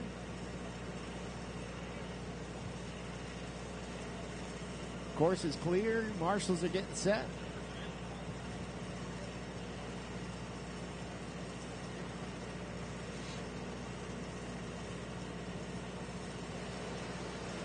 Make sure you guys are thanking all of these hard-working staff. This is volunteer only. No one's getting paid for this. Everybody's doing this out of the goodness of their hearts, so make sure you thank them. You see them out at the bar, buy them a drink. Hold on, we're not getting paid? What did I sign up for? I'm just kidding. Your check's in the mail. Okay, perfect. We're looking for one more holder. We need a holder down the line.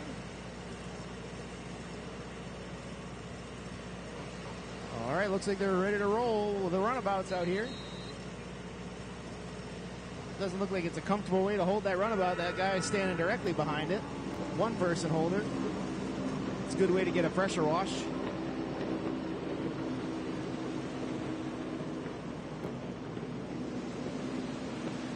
Looks like we only got 3 out there. We didn't see Brody out in the X4.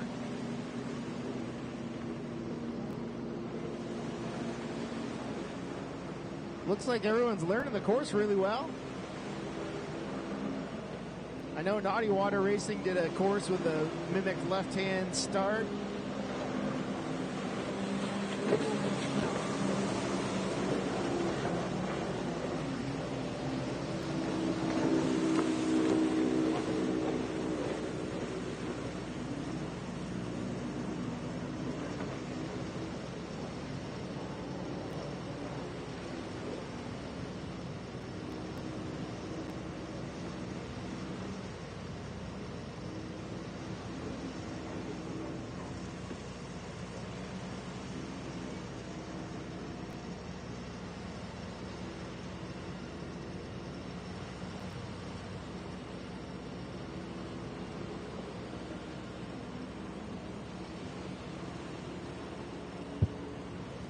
All right, we got the runabout youth development guys out there.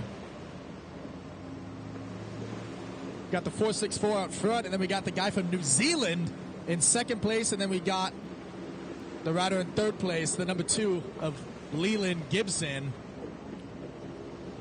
We got more runabouts than this during the actual races. Once again, this is just a practice, like warm-up clinic for all riders 17 ages and under. So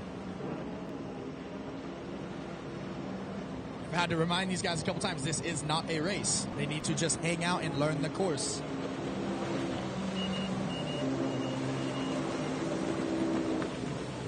For some of you that are just tuning in to the live stream, once again, my name is Deegan Newton. I'm the representative of IJSBA Region 2 Wild West Watercross Series. Also up here announcing with me is Sean Dudek. He is the owner of Region 8 IJSBA, which is the East Coast Watercross Series. We also have the Pacific Northwest Series, which is Region 3. They're here supporting. We got Region 1 of RPM Racing Enterprises and the Lake Havasu Water X Series. And then obviously we have the Naughty Water Group, which does Region 5, I think is what it's called, where it's like Texas and the Southern Midwest. So we got representation all around the country here, a little bit of everyone. It's awesome to see all of us come together and be able to work together to make this junior event happen. It's all about the future here. There's a lot of these kids that are going to eventually be Pro Ski GP World Champions that are going to take over this sport and bring their children into it, because unfortunately we are not going to be able to be here forever. So Most of these kids are faster than all the older guys anyway, aren't oh they? yeah, they beat me all the time. They shouldn't even get the extra practice, like we said earlier. Oh yeah, we're used to getting beat by the young kids, so we're just going to keep helping them get faster and faster and bring more notoriety to the sport, more sponsors, more youth to the sport is perfect. So make sure you're utilizing that free social media stuff to really pump it up. There's lots of pinnacles in our sport that have been really good at monetizing social media, so keep pushing that and help build all of your local regional series. Make sure if you race with Naughty Water Racing or Wild West or East Coast, you're tagging each other in the post so we can all share it. It looks like the Two Stroke Lights guys are getting their final little practice session in. Green light. Let's see who pulls the whole shot this time. Looks like Tanner Haig, the number 12 on the outside, got a really good jump, but you can never count out Coy Curtis or River Crawford. They seem to always pull out front on these practice starts. Right now, it looks like Britton Reinhardt got the whole shot on the inside, followed by River Crawford and Ruger Castro. And then on the outside, we got the number 1, a Coy Curtis. Then we have the 1-2-4, Sophia Benson, and then it looks like we got Bryce Chambers as the third, 1 through 3rd on the outside. Let's see who pulls the the whole shot. Looks like right now, Britton Reinhardt's going to take it. Might be close though. Oh, she popped a little bit. I think Coy Curtis is going to be able to get it. Yes, he does.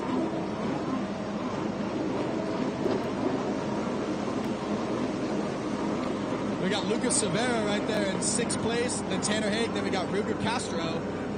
Then we got the 78 of Wyatt Kennedy all the way out of Washington. It's his first World Finals. And then in the back we got Ryan Poper out of New Mexico. So we got racers all around the country here. I do not think we have any international traffic in this specific practice right here. But out front, we got the number 1 at Coy Curtis. You will be able to watch him on Friday, I think, for Pro-Am Ski Lights, but he's also going to be racing Saturday and Sunday in the Pro Ski GP division. It's crazy to think that a kid under the age of 17 might be a world champion in the most prestigious class this year. I've had to race that kid my entire jet ski career, and I can't stand him. I'm just kidding. He's awesome. He just beats me a lot, makes me feel bad about myself. Looks like most of them are taking the blue outside split, but Sophia Benson is going to be the one to take the green inside split, see if she can make a pass on River Crawford. But Coy Curtis is pulling way out front with Britton Reinhardt in 2nd.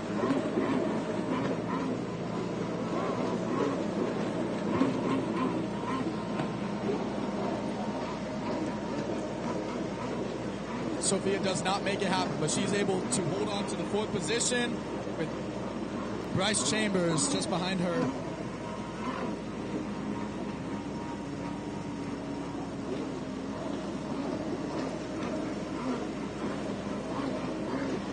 Lucas Severa decided to just take a little detour, go all the way around the log dividers. Not sure what happened there.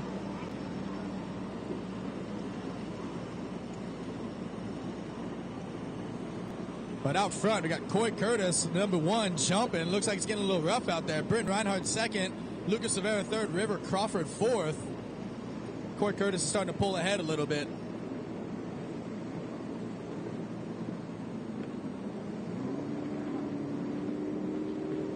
Corey Curtis takes the inside blue split. So does Ben Reinhardt. Lucas Severa also takes the blue. Looks like River Crawford is going to be the only one to try and take the inside green split. See if he can make a pass. He just blatantly cut the course, but okay.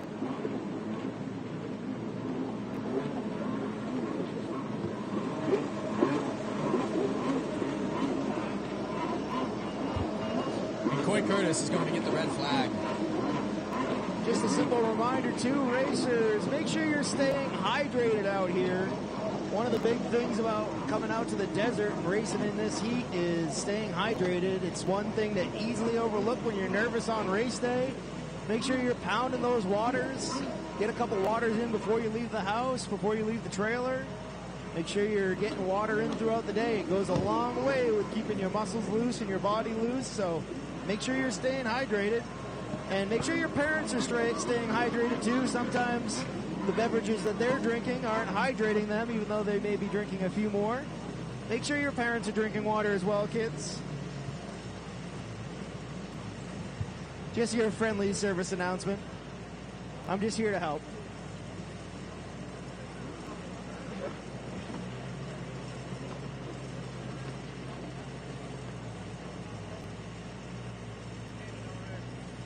All right, so now we're switching over. Looks like we've got an age group swap. Going to be switching out the young kids over onto the main course, and the older kids over onto the slalom in a bit. Make sure you're going over to Kokomos later for the after party. And Kokomos piqued my interest. I think they have adult beverages over at Kokomos. They do have adult beverages, but I guess I got to be proper while I'm here. Yes. Well, you won't be here when you're there. Oh, got a point. You got a point.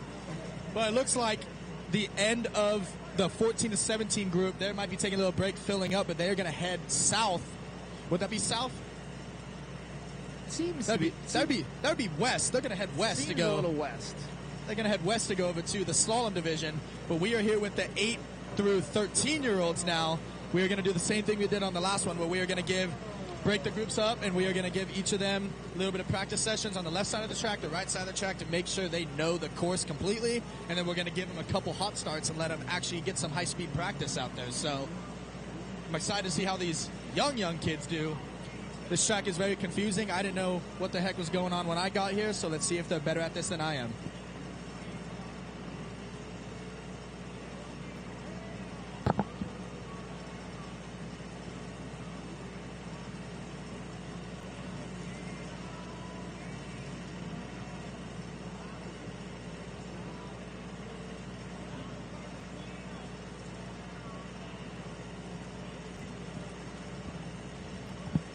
Great view. It's a good view. It comes with some challenges up here, but it's a good view. When I walk over there to touch the computer, the camera tilts forward. And when I walk back, it tilts back. Yeah. Nice view, though. Terry, do you have your 8x8 Easy Up in town?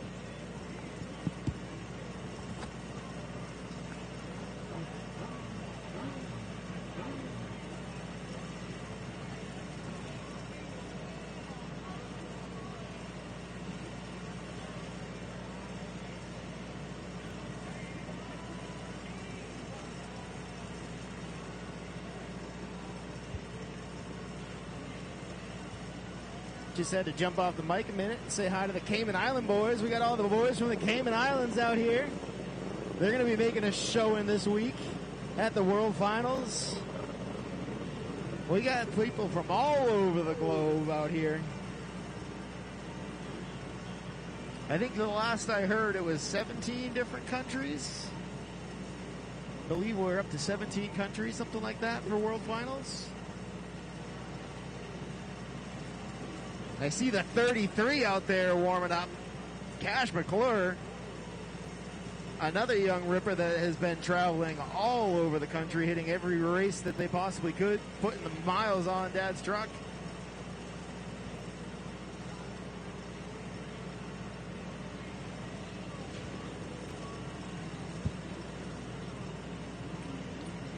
All right, so 8 to 13s. We need you guys to start heading to the line. We are going to give you guys some practice sessions. 14 to 17s, you guys are off the water for now. We will have you head down west to go do your slalom practice here shortly. We're just on a little break for a minute here, waiting to hear how long this little break is.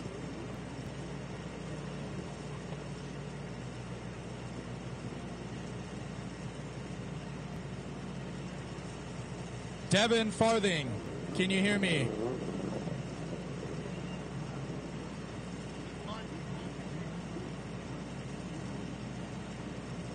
All right, looks like we're wrapping this break up. Everyone's getting ready to roll, so a few more minutes and start getting to position. We need the older kids over to the slalom and the younger kids down to the starting line.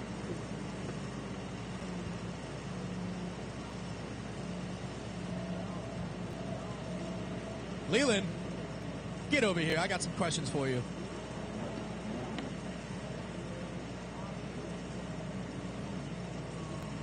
So right here we got Leland Gibson. You're running the number 2 this weekend, right?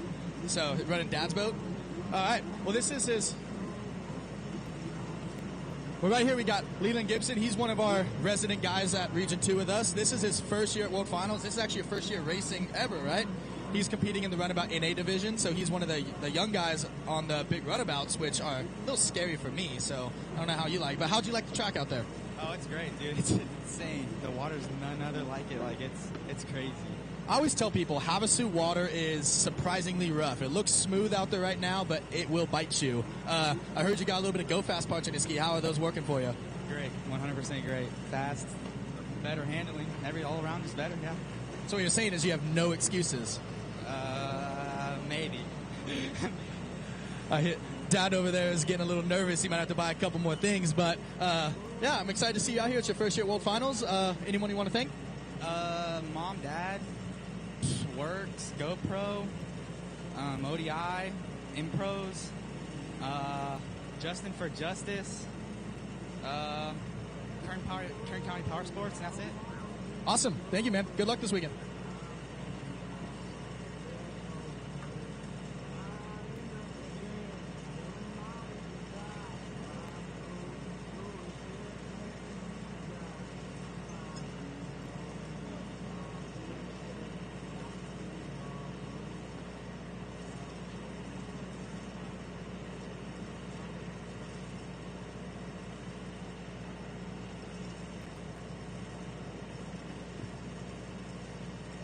All right, so there's another kid that just walked up that I think it's his first finals too. Jake Vendito. It's your first year doing finals, isn't it? I got a couple questions for you then. Okay, get up on the stage. You're gonna be on the social media. You're official right now.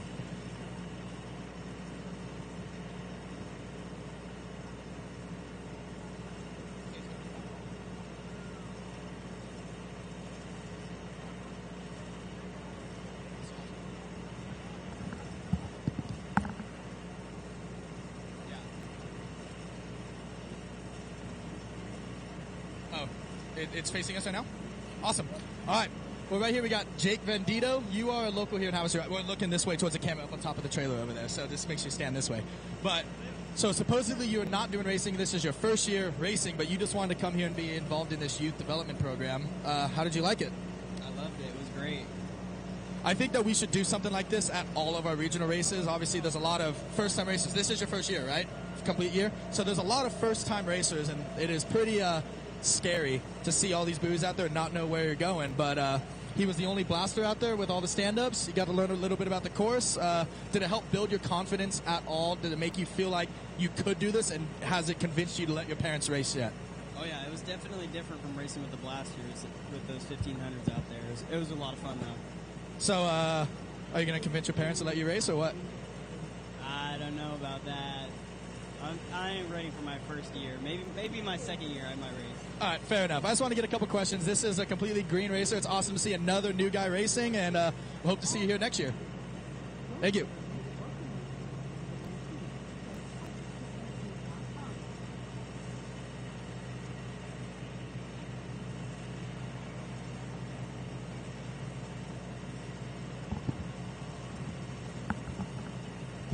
Oh, we got another one. They're starting to run up here now. What is your name? I need you to push the lift button. Say your name. I gotta use the bathroom. Where are you from? You're from Connecticut. Okay. We're looking way over here up on top of this trailer over here. He's zooming in on us. So, came all the way from Connecticut. This is your first year? Yeah, my second. Second year racing or second World Finals? Second year racing. Is this your first World Finals, though? First World Finals, yeah. What class are you racing? Around about 1100. Run about 1100 limited. So you're on that XP out there, or what ski are you on? I'm on 427 XP 800. Okay, so you're on that XP 800. Well, how was it getting to do this junior development program? Did it help you learn the track a little bit? Did it help you build a little bit more confidence so you're ready to race this week? Yeah, it's helping me build more confidence and learn the track. Awesome. That's exactly what this event is for. We are here to give these young riders a little extra help. They're better than me. I would have got lost out there 5 different times by now. But did you have a lot of fun? Yeah, I did. So what day are you racing? Monday. Oh, so you're racing tomorrow then. Good luck, man. Thanks for coming up here. All right, so the 8 to 13-year-olds are starting to go out and get their own course demonstration right now. We're going to run through 2 or 3 different groups of course demonstration. We're going to let them do the left side split section, and then we're going to let them do the right side over here. And then once all the riders know the course enough that we feel confident, we are going to let them go green and actually race. So stay tuned. You're going to get to see the 8 to 13-year-olds out there mobbing around here very, very soon.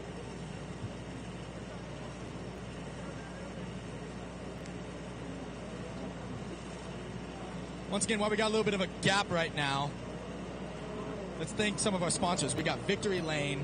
They are the #1 oil change place here in Lake Havasu. It's the only company I use for my oil changes. Then we got Jet Trim, Bitchin' Stitchin'. Got unlimited PWC best gear, life jackets and vests and other stuff like that. Make sure if you need some new gear for next season, hit up unlimited PWC. Then we got Bomber Eyewear. We got floating glasses and goggles.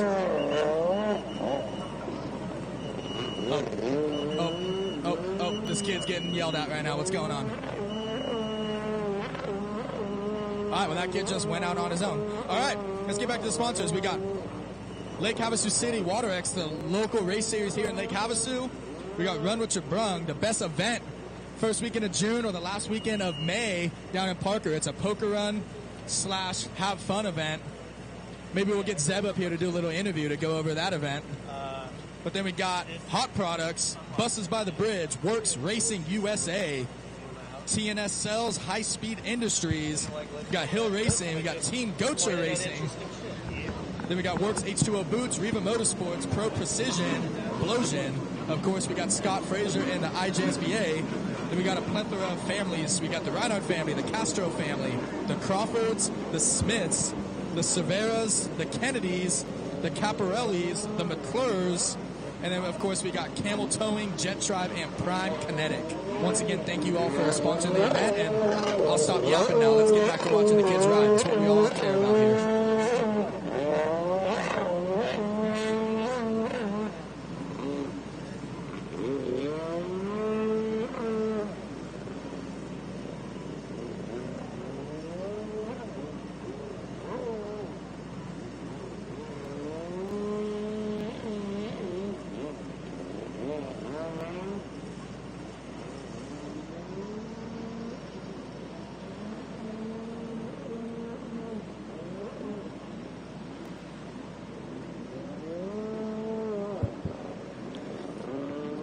All right, so over to the west, we have our slalom division. All 14 to 17 racers. You need to start making your way over to slalom. There's only 3 riders over there right now, and we had like 46 here at the beginning. So make sure you guys get over there and get a little bit of slalom practice. They are waiting for you.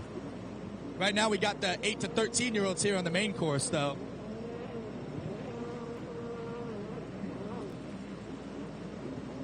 Looks like behind Sarge, we got Jaden Reyes, I'm sorry, I messed up that name. Jaden Reyes, the son of multi-time runabout and pro ski GP champion Nicholas Reyes.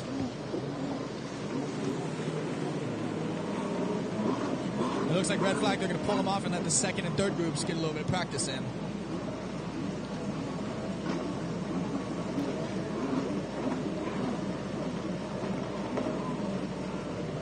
515 of Ty Smith. Got the 817 of Mark Queen Jr. Got the 33 of Cash McClure. I'm not sure who the 297 is. I need to look at my list. I apologize. And then we got Axel Jerix on that beautiful Arizona flag Superjet.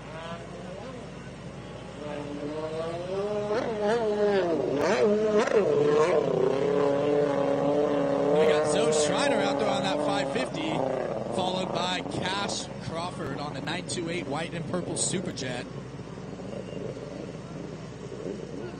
Once again, this is just a little introduction for them.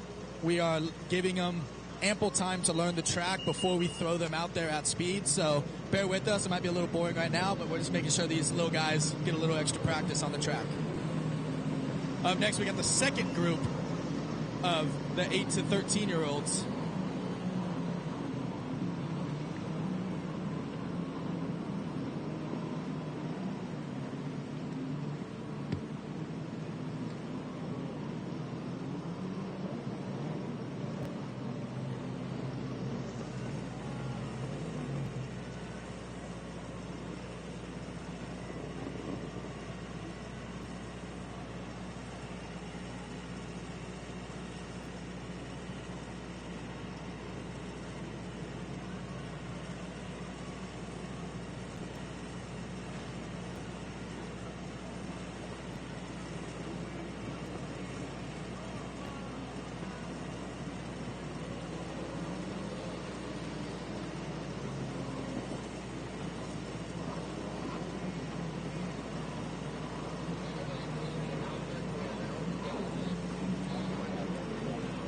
All right.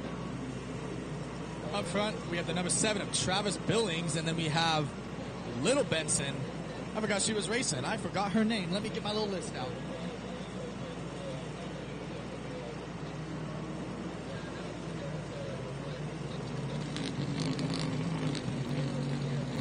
Peyton Benson.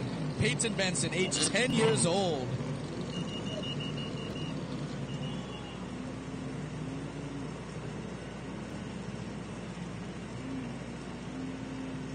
There's a couple kids in the back right here that need a little extra help. Oh, 731 is just doing his own thing.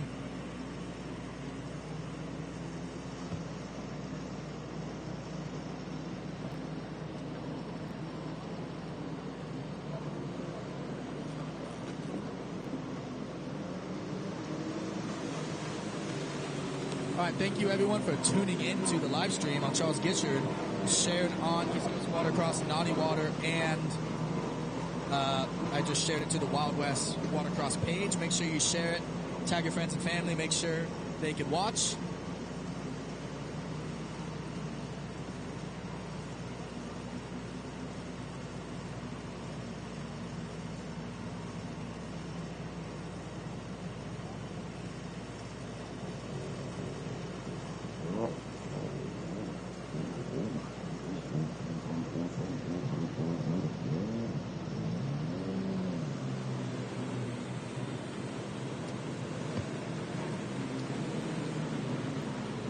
While we got a second, Luke Mansfield, get up here. Get up here. You're getting an interview. You, yes, you can't run from me. I already called you out.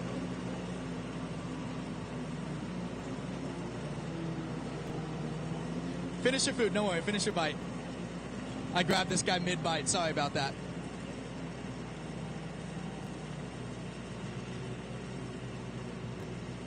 I don't know, because you're a racer that's standing right here, so... Sorry. Don't hang out by the announcer if you don't want to get interviewed. That's my little tip to you. All right, ready? All right. Who do we got here? Luke Mansfield. What class are you racing this weekend?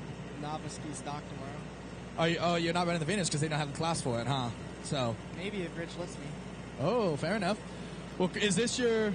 You've raced finals before, right? Oh, this is actually your first year? So this is your first time doing the junior thing too, huh? Yep.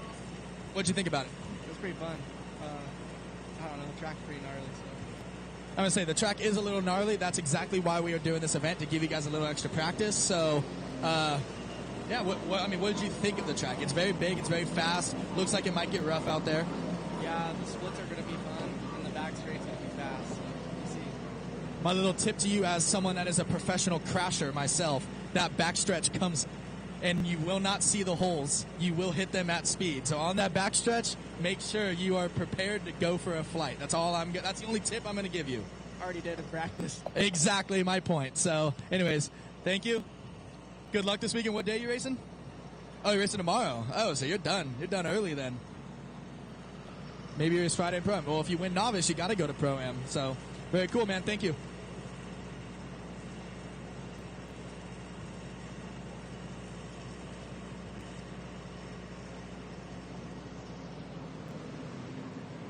Kendra Kennedy. Get over here. Kendra, get over here. Well, you guys can both come, but I have a question specifically for her that I have to ask. Get up here. I just told you guys you don't hang out by the announcer if you don't want to get interviewed.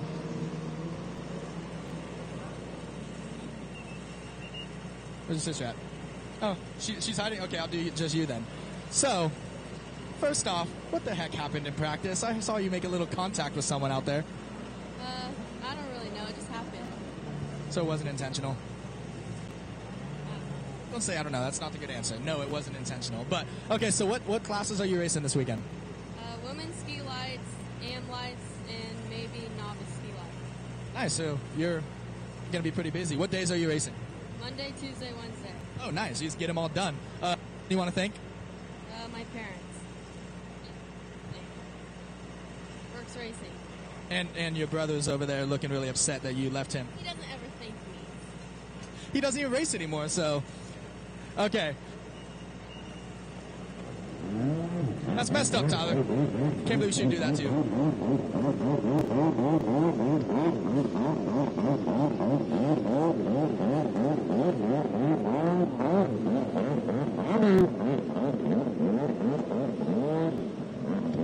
All right, looks like they're letting the 8 to 13s on 4 strokes go out right now, and then they're going to restage the 2 strokes and show them another little demonstration of the track, and then I think they are going to start the full speed practice here soon. So following Sarge out there, we got the 2 and 7 on that yellow Bullet. Yellow and blue is the best colors ever. If you guys know me, you know those are my colors. It's okay. The worst is left. Standing here. This, it goes back. And then it's a little too far, I can't see the numbers for the rest of them, so please bear with me. I will try and figure out who they are as they come by.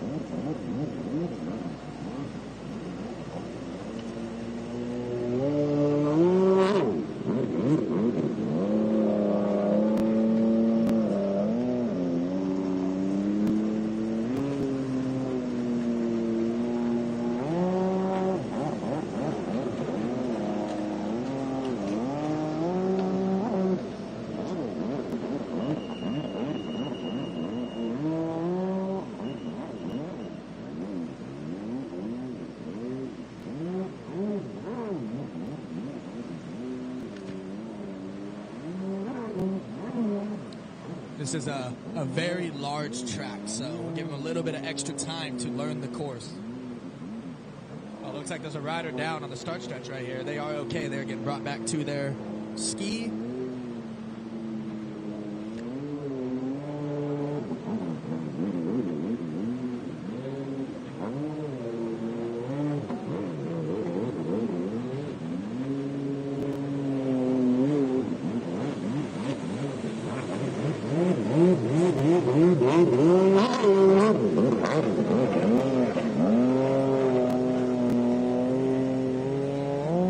Looks like Sarge has taken his first group. Oh, second is the UA7 out of Dubai. Then we got Casey Stone on the 46 in third. And then I'm not sure who's on the 159, but it's on Jake Wilson's ski. It might be one of the other New Zealand boys. I do not have his name on the list, so I apologize.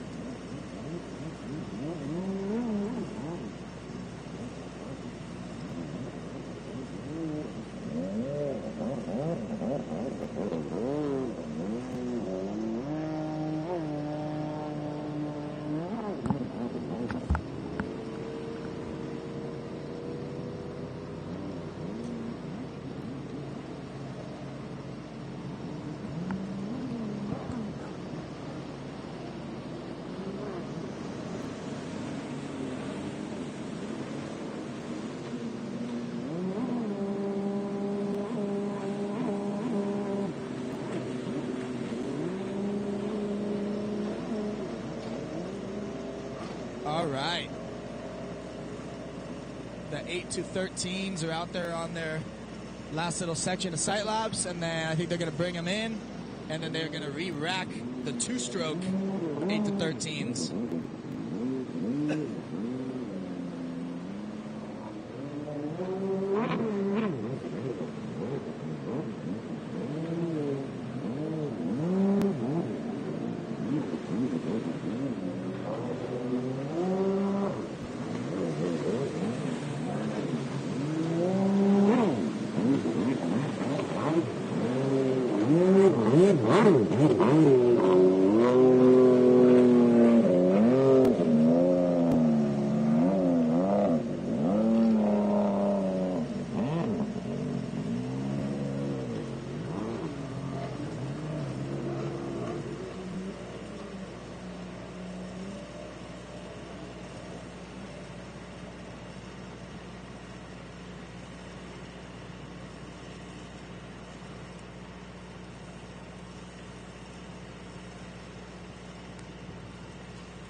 All right, once again, the 14 to 17 racers. There's only 3 people at slalom. They are wanting some more people down there. Please make your way west and go do slalom. It is free. It's a little extra track time. I know you kids love track time. So head on down there and get a couple laps in. And let's get you back on the water more. They're down there waiting for you guys. 14 to 17s. Make your way to slalom, please.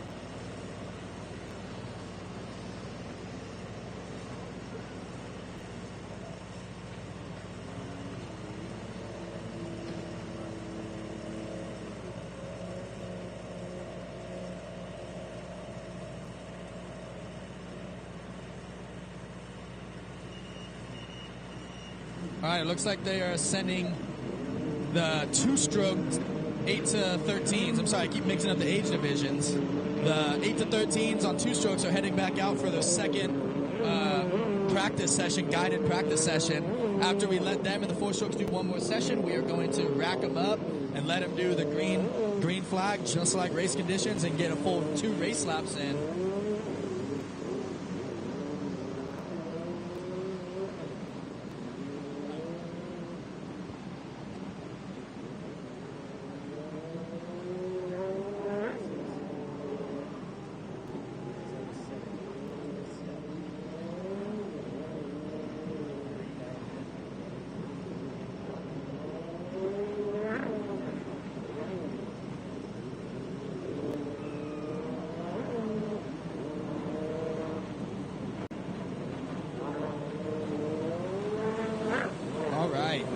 Through on the inside split. Let me get my list out so I can figure out who these racers are.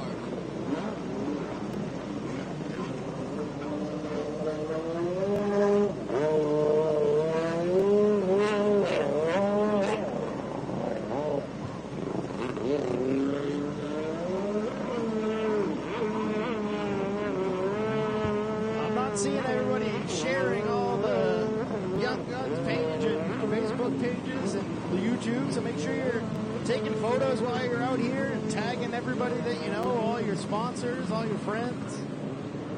Let's try and blow up the numbers on Instagram here.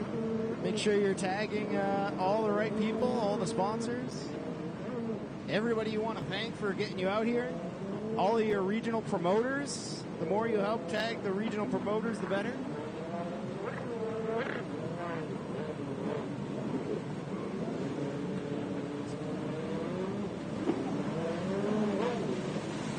This is definitely not the easiest for us to announce names. We got so many different regions coming together.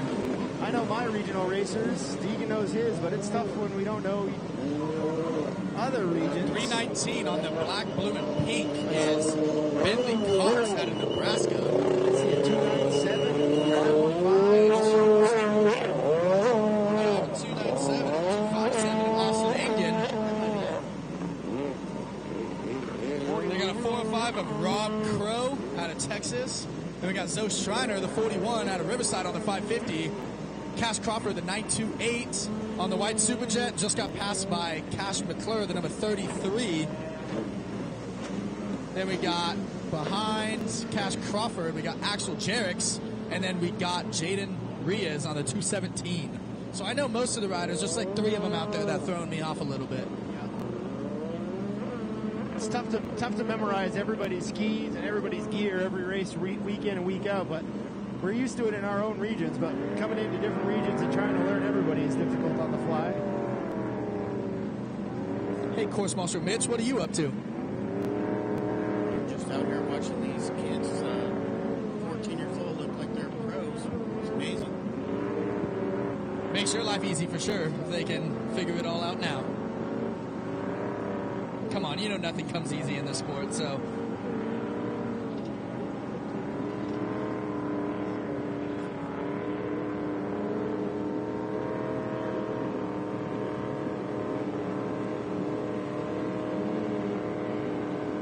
And not only is this good practice for all the racers, this is good practice for the course marshals, get all warmed up, get everybody knowing where they go. This makes their life much easier on race day.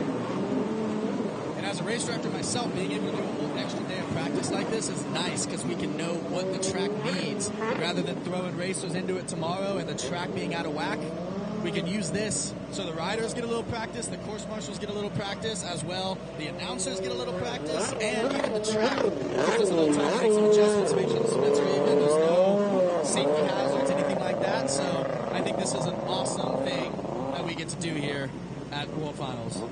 Now, D, and over at Wild West, do you guys do Friday practices at all?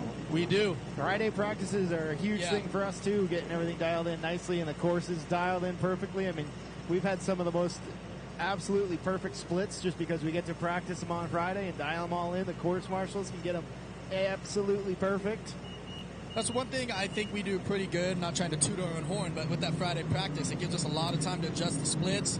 And in between motos, even on Saturday and Sunday, we'll take a minute here and there, and we try to keep those things as even as possible. It's never perfect, but when you at least try, it does go a long way with the racers. So yeah, and it helps all of us as promoters try and push the limits of what the sport can do and try new things on the course. You know, we've tried some pretty crazy courses in East Coast Watercross this year, and we realized pretty quick on Friday if something doesn't work, we're going to change it up and adjust it accordingly. And it's made for some pretty fun stuff. We actually tried out this year. We did a reverse Joker buoy. So we've run a Joker buoy, JetX Joker buoy, all season long for the last 2 seasons, where you lose a whole bunch of time and then have to use strategy. But this year we put in a reverse Joker buoy. It basically was a shortcut at one of our races, and it was absolutely phenomenal how well it was received. It made for some of the sickest races just having a shortcut thrown in there. we did the same thing. We only did a Joker twice, I think, this year. But last year at Wild West, we did a Joker every single race. And one race was slower, one race was longer, one race was faster. We switched it all up to keep people guessing. It was always kind of good. Oh, yeah, we're trying to keep all the racers on their toes. And, you know, we don't like cookie-cutter track designs. We don't want to do the same thing over and over again. I know as a racer myself, you know, I'm in this position because I'm a racer, and I want to make the most fun race courses we possibly can make and change them out. I'm a racer, so that's why I put a little extra effort into the promotion and the track because I'm also benefiting from it. I see you got yourself a GP ski now, so that means we're going to go bar to bar in GP class? I don't know, man. Once I get healed up, I'm coming back, so yeah, I might even exercise a little bit. Good, yeah. I'm definitely out of shape. But yes, I did buy buy a GP ski. My bank account is very upset with me. But I know the feeling. I've got 2 of them. Yeah, that's crazy. But looks like the 10 to 12 two-strokes are back out there. A second group of, the 8 to 13s. I'm sorry, I keep mixing up the divisions here. Get them a little extra practice. It looks like we're going to send the 4-strokes out, and then we should be able to rack them up and let them get some full-speed laps in here soon. So yeah, these young kids are chomping at the bit to do some light starts. Even though they know it's practice, they're going to go out there like it's racing.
anybody's got a big rig with four-wheel drive, we got a truck stuck down at the launch. So anybody with some good traction tires, something a little heavy duty, some big chains.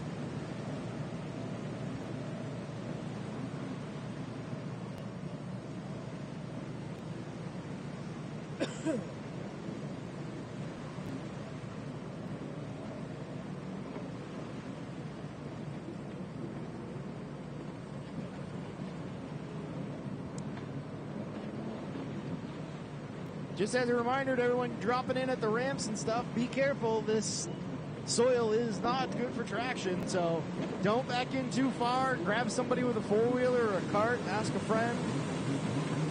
It's definitely a little tough getting stuck on the beach, so make sure you guys are not backing in too far with full-size pickups. All right, looks like the 8 to 13 Group 2 is getting pulled off the track. That was the last of their little course demonstration. Then we have the four strokes lining up next. We've got Colton Grunwald. We got the number 7 of Travis Billings. The 772 of Jackson Lynch. It's only his third race ever. We got the 731 of Chase Lynch. His I think his older brother. I think they might actually be twins. I'm not exactly sure. Third race ever, and you get a full practice day at your disposal with all the help. You get input from pros. We haven't really touched on that, but we do have pro riders down here and a lot of very talented racers down on the line working on things with these kids too. It's not even that. It's the Crawford kids. Is it the Crawfords? What is their last name? The Lynches. I'm sorry. They come from the Crawford family. It's not even that it's their third race. This summer they got on their jets stand-ups for the first time. First time, yeah. And they're already out at World Finals. They were cruising the river for the first time just a couple months ago, and then they got bitten by the bug, and now their family owns 5 or 6 skis, and they're out here racing. Happens to all of us. Boy, it seems to be a trend. You just get into it, and then the skis seem to multiply somehow. I don't quite know how that works, skis multiplying, but it seems to happen to all of us. Those gremlins, you don't put water on them. That's the problem. But this is a heck of an opportunity for all these young kids. If you're just tuning in on Facebook or on our live stream on Charles Guinchard's YouTube page, this is a youth development program. We are working together with all the IJSBA promoters, a whole group of volunteers, an incredible supply of sponsors behind us that pull all this off to make it so that these young kids get extra practice on the course orientation. They get to do some practice starts with the light system. That is a huge part of this jet ski racing culture, is getting these starts dialed in is the massive, massive opportunity in your race, and being able to actually practice them is something that does not happen often. So make sure you guys are thanking everybody that helps put this on, all the promoters, all the staff, the volunteers, the IJSBA, Scott Frazier for allowing us to do this. Make sure you thank everybody, because this is a team effort, that's for sure. All right, it looks like the 8 to 13 four-strokes are going back out. There should only be like 5 of them, so it's a small group. Give them another lap or 2 to warm up on this track, and it looks like they are racking up the 2-strokes to do some hot laps. So you will get to see a little example of the racing to come here very shortly with these 8 to 13-year-olds on the 2-strokes.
All right, out in front we got Casey Stone, and then it looks like the UA7 is Felix Morienko. He has the UA7, but now they have him in Texas, but that don't make no sense. I think he's from the Ukraine. I don't know why it has Texas on here, but Felix Morienko, the UA7 out there.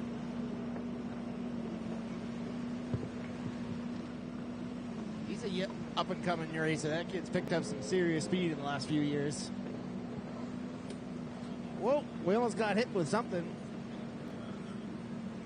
Kids down here throwing hands. We got a good group of slalom riders over there practicing the slalom. If you guys missed out on the announcement earlier today, Scott Fraser said the word free. Free! It came out of his mouth. There may be video documentation of it, but Scott Fraser is giving free entries to all the young guns participants to run slalom here at the 44th IJSBA World Finals. So take advantage of it. It may never happen again. Oh, we got a rider down on the course. Course marshal's coming in to help him out. So yeah, this weekend, next weekend, Saturday and Sunday, they are doing slalom. And yeah, if you participated and you were signed up for this juniors development clinic, your entry fee is free. You could be a world champion for free. That doesn't happen in this sport very often. So, what do you think about the slalom, Deegan? Have you guys run any slalom at Wild West? I've never ran any slalom personally, but I think it needs to be like it was back in the day, where slalom needs to be a part of your score to become world champion. I want to see 3 motos of you out on the race course, and I want to see your fastest time. And that way you got to be consistent between both disciplines, just like they were back in the day. Me personally, slalom is an art, and it should be taken advantage of, and it should be included in the scores for being a world champion personally. So I've never done it, but it's because I didn't have to do it. So. I think it's pretty cool. I only got to race a slalom once at Naughty Water in Louisiana this past year, and it was a lot of fun. I was a little skeptical on a GP ski, thinking how much fun it would be, but I had a ton of fun. And you're out there battling your buddies, and you're just racing the clock, and it is a riot. Actually, I just lied to you. I did do slalom once before. Ooh, where was it? In Texas. I was out in Texas, and this was with. What was the series called? It was a pro watercross sanctioned series back in 2017. We went over there, and yeah, on Saturday night they did a little slalom setup, and I actually signed up for, what was it, Ski GP, Super Stock, Vintage Open, and Two-Stroke Limited, all on my 750 SXI Pro, and I went out there and I freaking battled with some Pro Force 1100s and stuff like that, and they all thought I was cheating. So.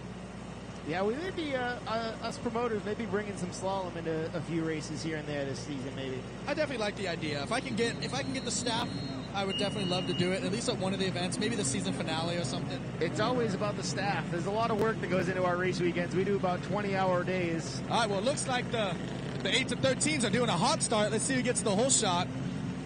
Green! Oh, looks like the 7-1 is Schreider on that 550 got the jump, but I think the rough water is going to hold her back a little bit. That was a heck of a jump at his own. Holy cow, that thing rocketed out of the hole. And against all the other Superjet 2-strokes on that 550, she's got some pull out of the hole. Gets swallowed up in the rough water, though, that's for sure. We got one rider down on the start. 772 machine. Course marshals are helping him out. He's in shallow water so he can stand up. All right, looks like the 217 of Jay and Riaz is out front on the outside blue split. But it looks like Bentley Coxon in Nebraska is pulling the whole shot on the green. Let's see if he can hold off Mark Queen Jr., and he does not. We got Travis Billings.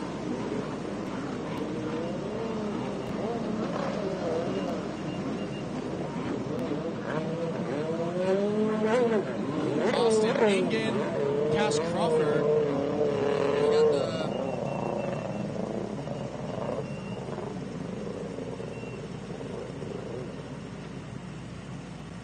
All right, just so everyone's aware too, they're just getting that one start in, coming back around and re-rack. We're just going to keep giving them a couple starts, and then they'll get to do a full lap after. It looks like they might be re-racking them. Yeah. Or is it a second group of the two strokes? It looks like they might do the second group of the two strokes right now and then do the four strokes right after. Oh, nope, they're lining them back up Yep, again. this is a full re-rack. Yep, so they're just giving them a couple of different starts. So whoever was on the outside start on the last one's going to be on the inside this time, and inside on outside. So they're getting to run both sections right now, a hot start. And then once we run through the line and let the four strokes do it, I'm pretty sure after that we're going to be doing full laps. So we're going to get to see some racing today. Yep. If you're down on the beach, you can see outlaw Justin Smith down there with the cowboy hat. He's been leading the charge on this youth development program. Make sure you give him a big high five, big thank you hug. He's put a lot of effort and work into this thing to pull off an absolutely perfect youth development program today. Gorgeous weather. It's not 130,000 degrees like it was last year. I'm from New Hampshire, so I don't do this heat well. And last year I felt like I was coming out of the AC into an oven.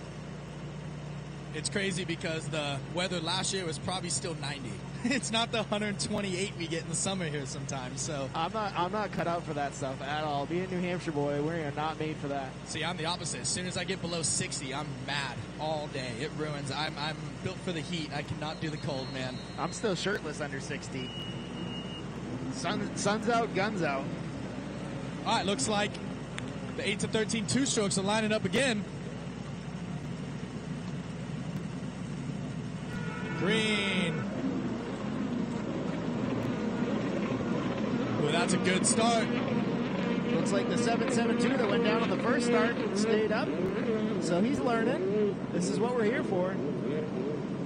Getting better. The best part about racing, and Deegan being a moto guy, you can attest to this too, the best part about any racing is just the constant progression. Every time you're on the track, whether it's dirt bikes, jet skis, any sort of racing, you can constantly improve, and I think that's one of the most addicting parts of being a racer is that you just get that constant improvement. You can always get a little bit faster no matter how fast you are. So on the outside, looks like we got the 177, which should be the 928 of Cash Crawford. Looks like he jumped on his brother's ski, but on the inside, we got Mark Queen Jr., and we got Jaden Riaz, we got Bentley Cox, and then we got Peyton Benson. Top five. They're doing some full laps right now. We actually didn't get to see some racing. Mark Queen Jr., son of Mark Queen, professional tuner / UTV guy.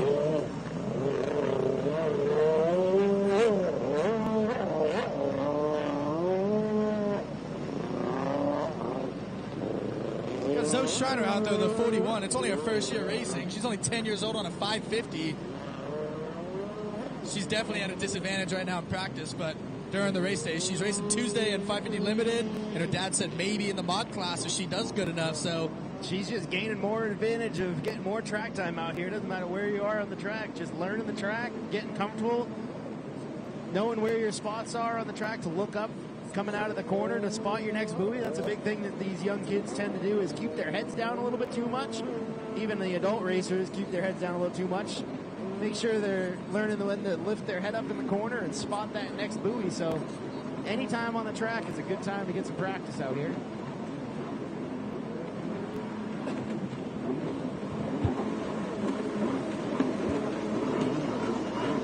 all right, Mark Queen Jr.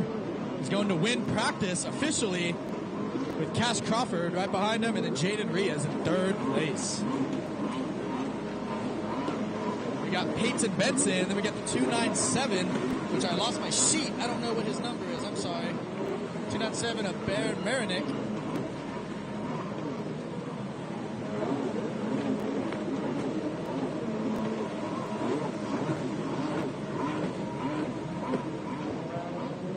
The 257, I'm sorry, that's Austin Ingen.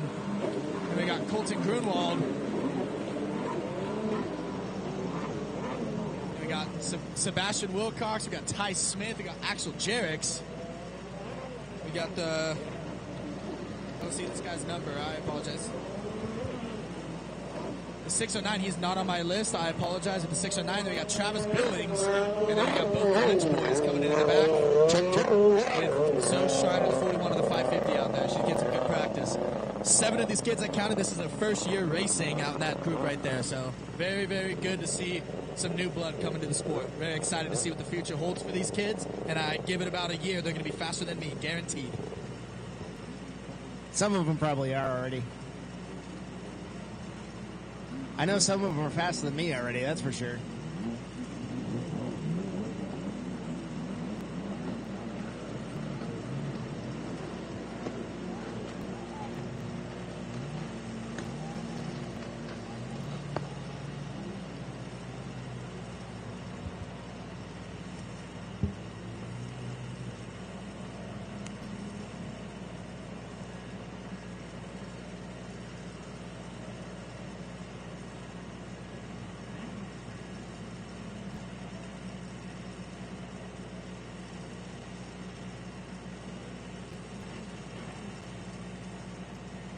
All right, it looks like the 8 to 13 mod classes out there. I see Jaden Riaz on his 217 yellow bullet, and those Axel Jareks on his sparkly blue 322 bullet.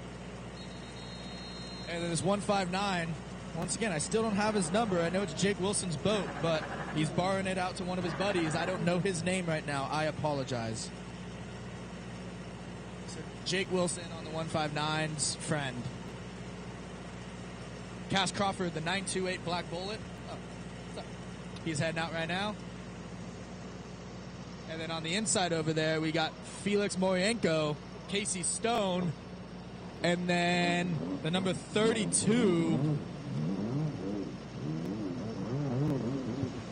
32 of Oliver Runyon. Keep an eye out, guys. We've got this ferry wake coming across. This is a real start. Let's see, depending on the timing, that might be throwing some nice rollers right in the start straightaway. If any of you young racers have any interesting stories or cool things you want to talk about with your sponsors, or maybe some interesting stories about how you got here, feel free to come up to us at the announcers tower here. We'll get you on the live stream. You guys can talk a little bit about your sponsors and some fun stuff going on. Looks like we got Kyla DeRogers here from Jet Pump FIP coming up to talk a little bit. They're gonna, if we can get Charles Guinchard over here. Charles, you want to pan over this way? I'll hand over the mic and let Kyla do a little Jet Pump Fit action here. Four strokes are off.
Down the backstretch, we got Cass Crawford on the 928 black bullet. Jaden Riaz actually checks up for the course marshal like you're supposed to.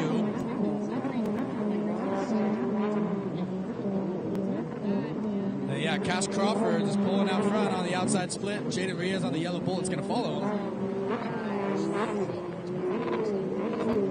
And Axel Jareks on the blue sparkly bullet is going to go inside.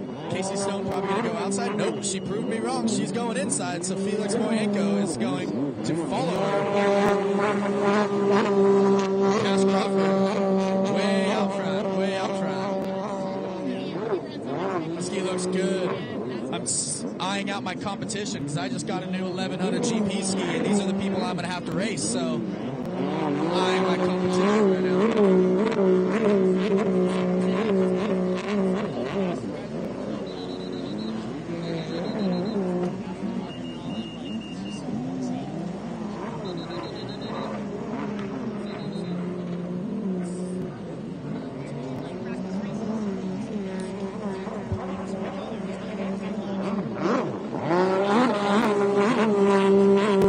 January's up 217, getting a lot of airtime in front right here.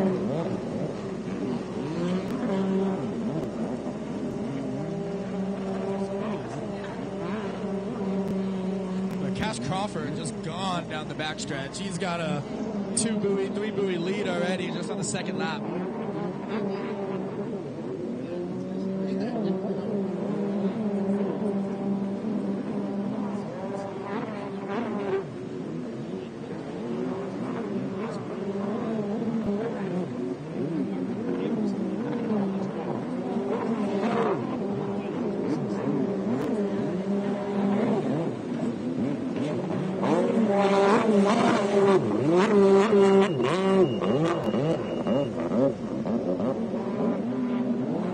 Remember, this is just for youth development. This is not for classes or racing this weekend. Awesome. Yeah, and then as these riders come through the finish, we are going to have Charles, our live stream guy, pan over here towards the podium, and we're going to have a little Jet Pump Fit talk over here with Kyla Desrosiers. Let me say your last name. I mess it up all the time. Desrosiers. Ooh, that is true. She will have a new name soon. It'll be a lot shorter soon. Don't worry, don't worry. Alrighty, well, Kyla, take it away. All right. What's up, guys? If you haven't heard of me before, my name's Kyla. I am the founder of Jet Pump Fit. It is the world's first online fitness coaching for stand-up jet ski racers and enthusiasts, too. So, parents, if you're looking to get in better shape, be a better role model for your kids, come find me or message me on Instagram at Offroading Kai. Send me keyword Young Guns today, and I'll send you over a free 7-day workout plan specifically for jet ski racing. But I'm here up here with one of my clients, Ruth, who has been in the program for Since May. So definitely she's been putting in the work and lost a bunch of weight. How are you feeling since joining the program? So it has been a total game changer for energy, flexibility, strength, endurance, all of it. Awesome. So endurance on the ski and strength in everyday life. What else have you seen change in your life since joining the program? Probably just your everyday mentality and just getting things done and making sure that you're prioritizing the right stuff. Yeah, so Ruth has been on top of it with her fitness and nutrition plan, done 100% online, anywhere you'd like, so you can do body weight at home. I can offer plans for in the gym, or even if you just have an old set of dumbbells in the garage, we can make it happen. So message me on Instagram at Offroading Kai, and I'd be stoked to help you out. Thank you. Love it.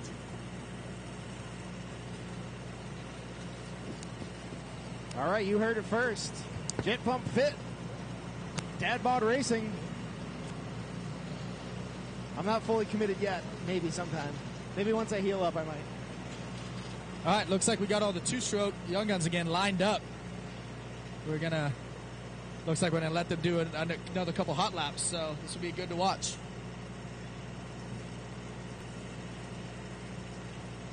They're just evening the lines up right now. Get it where they got the same amount of racers on each side.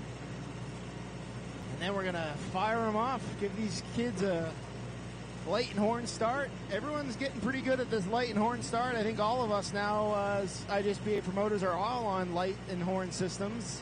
You guys are on one, right, Deegan? At Wild West? Everyone's on them now, I think. So we've done a pretty good job training everybody on the light and horn. Certainly has made for a lot less jump starts for us, training everybody well. Having lots and lots of practice on the lights and horns. And remember, the speed of light travels faster than the speed of sound, so you go off that green light, not that horn.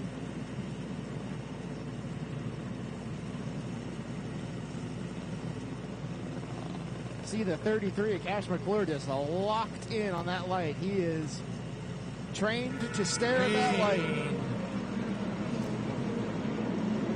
One thing you guys got to remember, when you're going down the line staging with a staging tower, make sure as soon as you get that nod, you stare at that light no matter what happens. Stop looking around, checking out the scenery, stare right at that green light. It's going to give you the best advantage you can have. We've got some racers on the inside, racers on the outside, and everyone's learning the course really well. Who do we got, Deegan? Who do we got? Looks like Cash Crawford on the 177 out front on the outside split, followed by Cash McClure. And then on the inside, I'm not sure that number's not on my list. It's a 5-something on the blue and red Superjet on the inside, followed by Travis Billings, and then followed by Colton Grunwald. And then we have Ruger Castro third on the outside right here, right behind Travis Billings, the 2 orange skis. We got a rider down out in the back section. Course marshal's hustling out there. Looks like another racer's helping out. That was very sportsmanlike. Another racer helped out the young fella that fell down and dragged him back to his boat for him. Some good camaraderie out here on the sport. I don't think many racing sports have as much camaraderie as jet ski racing does, that's for sure.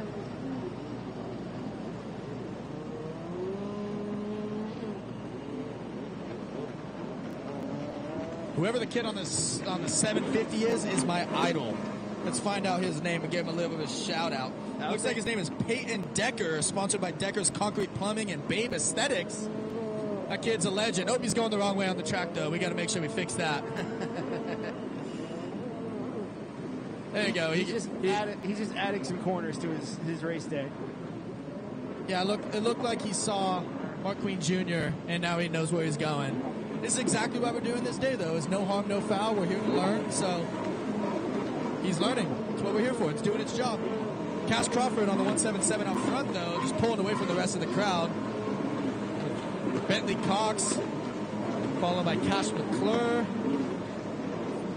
Then we got Austin Engen to the Sebastian Wilcox, followed closely by Ruger Castro. On the inside, we have Axel Jerix passing Travis Billings on the outside, which he is followed by Colton Grunwald. On the inside, we have Ty Smith, the 515, with Colton Grunwald.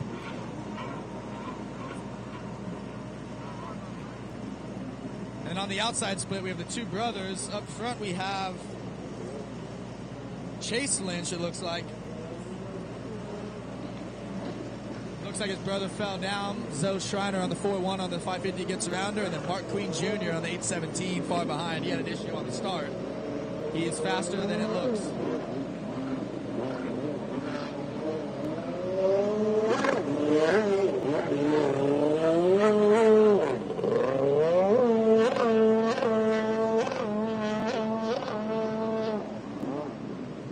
With that being said, on the outside blue split, we got Cash Crawford. Once again, just like on the 1100 4-stroke class, he's way out front. He's probably going to get the red flag right now. Yes, he will. And that's the end of our 8 to 13 practice. For 2 strokes, we have the 8 to 13 4-strokes going out one last time. I have an announcement from Works Racing USA at 12:30. All junior development riders do not go anywhere, because at 12:30 p.m. we are going to be doing a big raffle giveaway right behind the start line at the Works tent. So if you like free stuff like me, make sure you guys stay. We're going to be doing a raffle at 12:30.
Looks like the course is almost clear. The course marshal is just tending to one rider out there. Looks like they're having trouble getting restarted or something. They're hooking it up. May have to come in on a hook. Can't quite tell who that is from here. All I know is it's one of the Lynch boys. I think it might be Jackson Lynch out there. Oh, Jackson Lynch is on the line. It's Chase Lynch that's stuck out there. Not sure what's going on with his ski, the 731. See, the course marshal is doing what they do best, springing into action to come rescue and save the skis, save the riders. One of the hardest jobs on any race weekend is being a course marshal. It is a long day sitting on a jet ski out in the sun, bobbing around. The unsung heroes of the sports are course marshals. Make sure you give them a big thank you when you see them at some point.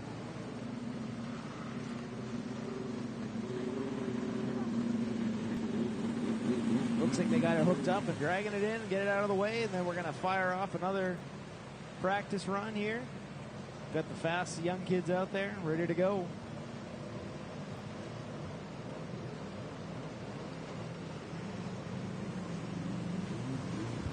Hey, while we got a minute, Ryder, you want to come up here?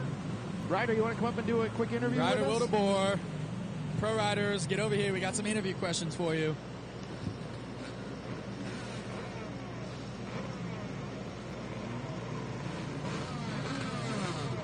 We got Ryder Wildeboer, one of our local pros up here, coming up to the stage right now. We got a couple questions for him.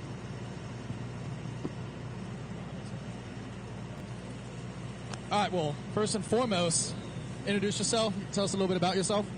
Hello, I'm Ryder Wildeboer. I'm from South Dakota 5 years ago, and I've been loving it ever since. Been training and racing, and just enjoying it. So, what classes are you racing? Are you doing just one class this weekend, or what classes are you doing? Yeah, I'm just racing pro ski this weekend. Got to focus on the main class. So I heard there's a little rumor that you got a new boat coming just for this weekend. Is that true, or is that just fake news?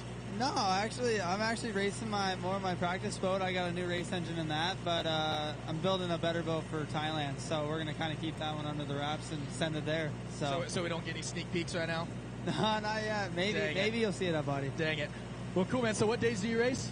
Just Saturday, Sunday. Okay. So. Very cool. Yeah, if you want to thank any sponsors, anything like that, make sure you shout them out right now. Thank you for doing an interview with us. Anyone you want to thank?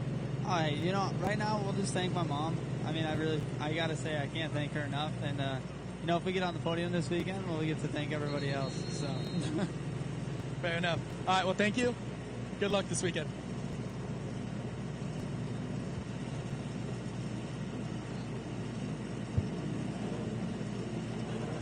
Yeah. All right, looks like the four strokes are taking off again. Looks like Jaden Rhea is the 217 on the inside with the 928 and Cass Crawford on the outside. Let's see which one of them pull the whole shot.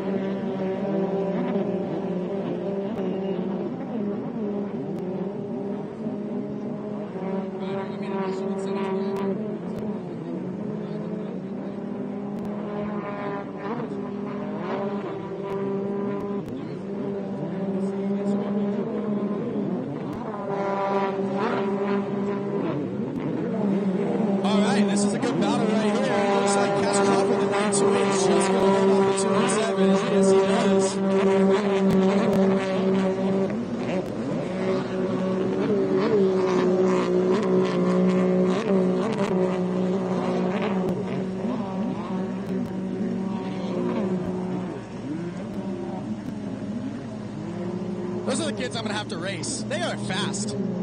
I wouldn't say that we're going to have to race them. I will be lining up next to them and hoping to hold them off for one lap at most. I think we'll be watching them race. Is one of yours a 1050 also? Or I have a Commander 1050 and a Commander 1500. Nice. So, yeah, you will be in that 1100 class with us. Oh, yeah. And it's a fun ski to ride. I think that 1050 motor is a great time. It's not as much rip your arm out power as the 1500s. It's a little bit more mellow. I've been using it as my second moto boat because I have a little more energy in my first moto, and then I would switch over to the 1050 for second motos when I'm tired. Yeah, so mine's actually an 1100 two-stroke that I have, but I was riding a Pro Force 3 1500 the last couple days at the beach, and then I jumped on my buddy Eric. He has a new F16 1050, and I went and rode it, and I was surprised that it's like the perfect speed where I can ride it, where I don't feel like I'm going to kill myself and I'm not dying. I kind of like these a little bit of four strokes that might be my move here in the future. It's ideal, really, and like honestly, depending on the track setup too, the 1050 is still competitive against 1500 on tight tracks because it's a little bit more nimble. You can kind of hold it on, especially if you're not in shape. I was going to say, at this track, I think they're at a little bit of a disadvantage, but we did do a race at Wild West this year. I called it Arena Cross. It was 35-second lap times. It was 15 buoys, and it was 40-second lap times, and that would have been a perfect race for that kind of track right there. We had a 1500 almost beat the GP guy. Sick. Was it as aggressive as an Arena Cross race? Oh, 100%. Awesome. It was a little hectic, but it was awesome to watch. Yeah, even in our series, we put Sebastian Wilcox, young kid, on my 1050 while I was hurt, and he raced my 1050 against all of our Ski GP guys on 1500s, and he ended up winning the season. He was the most consistent one through the season, and he actually won our Ski GP series. Nice. See, these kids don't need extra practice. They're too dang good. Oh, yeah, we're just going to make it better and better. Maybe we'll do an East-West shootout this year. Ooh, I like that. Oh, yeah. I like that. East-West shootout. I like the idea. I think we may have to run that. Sparking my interest here. They do it in moto, and that makes for a hell of a race with the East-West shootout in Supercross. Maybe we do East-West shootout in jet ski racing. Yeah. I don't see why not. We've done a bunch of new things these last couple of years. Yeah, what's another one? We're all for new things. If you guys have cool ideas you think that your IJSBA promoter should try out, feel free to throw them by us. I mean, there's no bad ideas, so we'll give them a run. I don't know. I have some pretty bad ideas sometimes, so I can't say there's never any bad ideas. But you don't know till you try. So yeah, we'll give them a try. All right, looks like the two strokes are lining up again. This might be the last practice session. I think we're going to be ending the junior development event right here. Make sure you stay back. 12:30, we are doing a raffle. Green.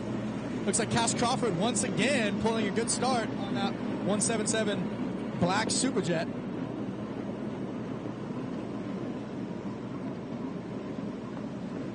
The timing on these kids on the start is pretty impeccable. They are really learning well. We got one rider down on the start straight, but all this practice with the light and horn system is working out really well for them.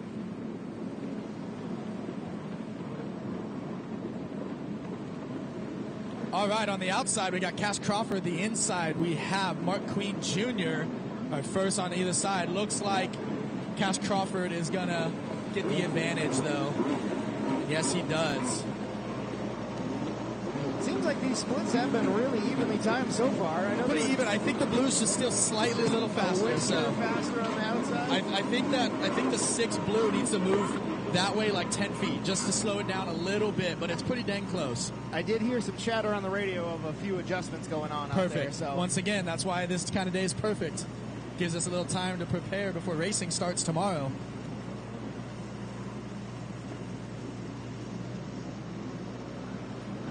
All right. Once again, out front, about to hit the backstretch, Cash Crawford, usually number 928. He's on the 177 right now, followed by Mark Queen Jr. on the 817.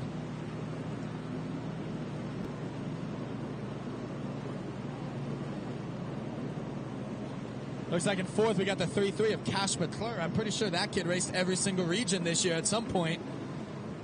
He certainly made his way around the country, that's for sure. Yeah.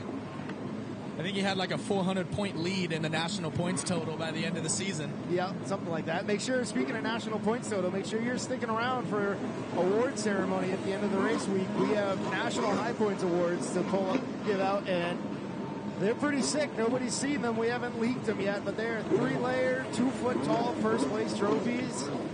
The boys over at Naughty Water got their own trophy system going, so we tested it out, made some really cool ones, some nice designs. It's going to be pretty sick. You guys got some hardware to take home if you follow the National High Point store with IJSBA promoters. Speaking of, I think that's going to be bigger and better next year. We got a couple ideas to actually make it feel pretty prestigious. So yeah, we've been talking about the #1 plate you guys see in Supercross and Motocross. If you were the reigning champion, you get to run the #1 plate. I think we're going to be rolling that idea out for next season. If you won your national high points, you would get the #1 plate to run at any IJSBA event you show up to. Yeah, so we're trying to promote what it is pretty much is we're trying to promote racers to travel more out of their region. We understand there's not really much money in this sport, but it's something that we're going to try and roll out. So you can race your regional championship, but if you want to travel around the country to any other IJSBA sanctioned tours, you will also receive national points at those races. So if you travel around the country, you can actually become the national points champion, which will get you another cool championship trophy. And we're talking about rolling out a number one, where if you win that national points total for your respective class, you're the only person in the country that will get to run that number one on that ski. So cool extra trophy. You get to be one of the only few number ones in the country, like the number one Coy Curtis up here on that silver Superjet. And hell, maybe even we'll get a couple bucks to throw to the champions next year. We'll see. But national points chase next year is going to be bigger and better, and it might be something you guys might want to look into if you want to travel around and use some extra vacation days, parents.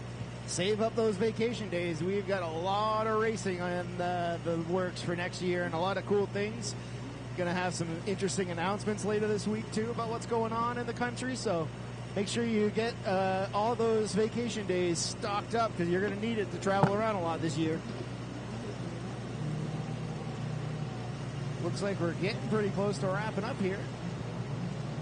Make sure you take part in all the young youth development race festivities. After party over at Kokomos after. Hot Wheels racing. Lots of cool stuff. Raffles. So yeah, since we are done right now, Works wanted me to remind you guys, 12:30, so 20 minutes from now, we are doing a raffle for any of the young guns that are here. It's free of charge. Make sure you go over there. Maybe you can win some cool stuff. I'm cheap, so I like free things. So I'm going to try and weasel my way in somehow and get a couple free things myself.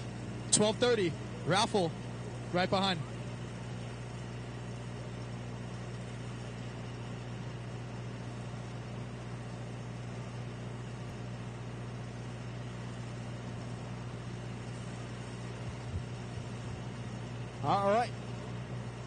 All right, so we're going to wrap up the live stream here. So if Charles Quinchard wants to pan over this way, we're just about done on the course. We're going to wrap up so we can help get set up for the rest of the festivities. So I personally want to say a big thank you to all the staff and volunteers and all the families and moms and dads and everything else. And my partner here, Deegan from Wild West. This just shows the unity across the country of all the IJSBA promoters. So we also have a whole bunch of sponsors that we want to thank too. Deegan can take it away. All right. Once again, thank you for this awesome event. It was really cool to be a part of it. This is my first time here. Want to thank a couple sponsors. We got Victory Lane. If you need to get an oil change here while you're in Havasu, make sure you stop by. They are supporters of racing. Their kids race, so they're one of the family. Make sure you give them a little love. We got Jet Trim. We got Unlimited PWC. We got Bomber Eyewear. If you're like me and you lose your glasses a lot, someone you could hit up when you're here. They float, which is what I need because I lose mine all the time. We got Lake Havasu Water X, the local series here in Havasu. We got Run With Your Brum, the best event, personally, I think, in the country. Got Hot Products. We got Buses by the Bridge, Works Racing USA. If you need any handling parts or hard parts for your ski. We got TNS Cells, High Speed Industries. We got Hill Racing. We got Team Gocher Racing, Works H2O Boots, Riva Motorsports, Pro Precision, Blowgen, IJSBA, and then we got the plethora of families that came in and threw a little money towards this. We got the Reinhardt family, the Castro family, the Crawford family, the Smith family, the Cervera family, the Kennedy family, the Carparelli family, the McClure family, and then the last three sponsors. We got Campbell Towing, Jet Tribe, and Prime Kinetic. Once again, thank you guys. 12:30, we're going to do a raffle, and see you guys tomorrow for your races, and I'll be back this weekend to help announce again. Good luck, everyone. Right on, thank you. And also a big thank you to Charles Quinchard Photography for donating his time to live stream this thing. He's been sweating up on top of the farther racing rig all morning long, so thank you to him, thank you to all the staff, and especially the course marshals. We will see you guys soon. All right. Thanks for signing off, guys. Looks like we might have one more, so I'll go ahead and stream this and then start breaking down. But I think this is probably the last group of guys on the line for our Youth Development Day. That's not the name of it, but there are certain keywords that social media doesn't really like. So if I included the name that you probably have seen and heard this called, I've had it happen in the past where we get a warning on our stream, so not as many people see it, and it doesn't get shared as much. So You know what this event is called, but for social media purposes, I'm calling it the Youth Development Clinic at the 2025 IJSBA World Finals. So, definitely shout out to Dustin Farthing and the Farthing Racing crew. They let me set up on the top of their semi, use all their stuff to come up here. It's a beautiful view, beautiful vantage point of the racing. So, our announcers have signed off. We've got a raffle, and then we've got some other events. I'm going to go ahead and stream this is probably the last group that's going to go around. I'll stream that, and then I'll put on up the schedule for you. But you can also see that schedule. I think I've seen it on Instagram and Facebook. If you look at Naughty Water Racing, I think the Young Guns might have an Instagram, etc. So,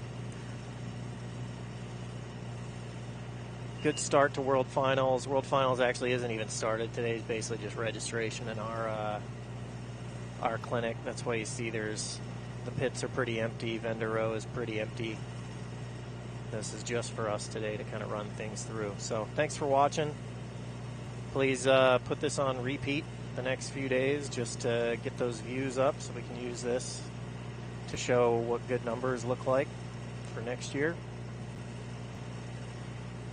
And as always, if you see a clip of yourself or somebody you like, feel free to just screen capture it, take it down, and post it on your own stuff. Just tag me, tag the series, tag everybody.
All right, before we sign off, let's take a quick view at Crazy Horse Campgrounds. If any of you guys wonder what the heck we have here at World Finals, can see some of these look like condo thingamajigs here. This area where I'm at is going to be part of vendor row, so decent amount more. Can't see the farthing racing trailer because I'm on top of it. We got Yamaha in front of me. Vendor row right there that you're looking at. You can see Bomber down there. That ought to fill up. Little grandstands there. That's the stage where our announcing will be. From there, it transitions into the pits. You can see the start line is right where we've been looking all day. Right where you see that orange is, you transition into the pits, where you have that guy that looks just a little stuck, not completely stuck there, but all your pits will be back here with the backdrop of Havasu City. Gorgeous race site, gorgeous town.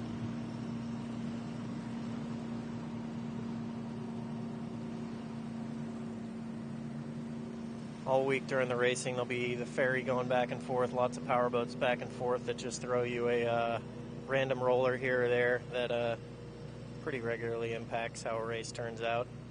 And now we're looking at the race site back behind me. That's where your slalom is. I think that's some sort of an official semi there. Body Beach is to the left of the camera, kind of around this point that we're on. They call it an island.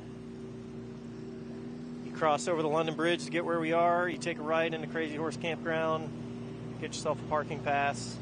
If you walk here, it's free. There's no fee to come in and watch. Just come hang out.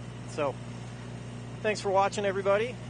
Do me a favor and watch it another 100 times. Send it to all your friends. Have them watch it another 1,000 times. But this has been Charles Ginchard for your Youth Development Clinic today, the 2025 IJSBA World Finals. Ooh, it's getting hot up here. All right, signing off. Thanks, y'all. Have a good one.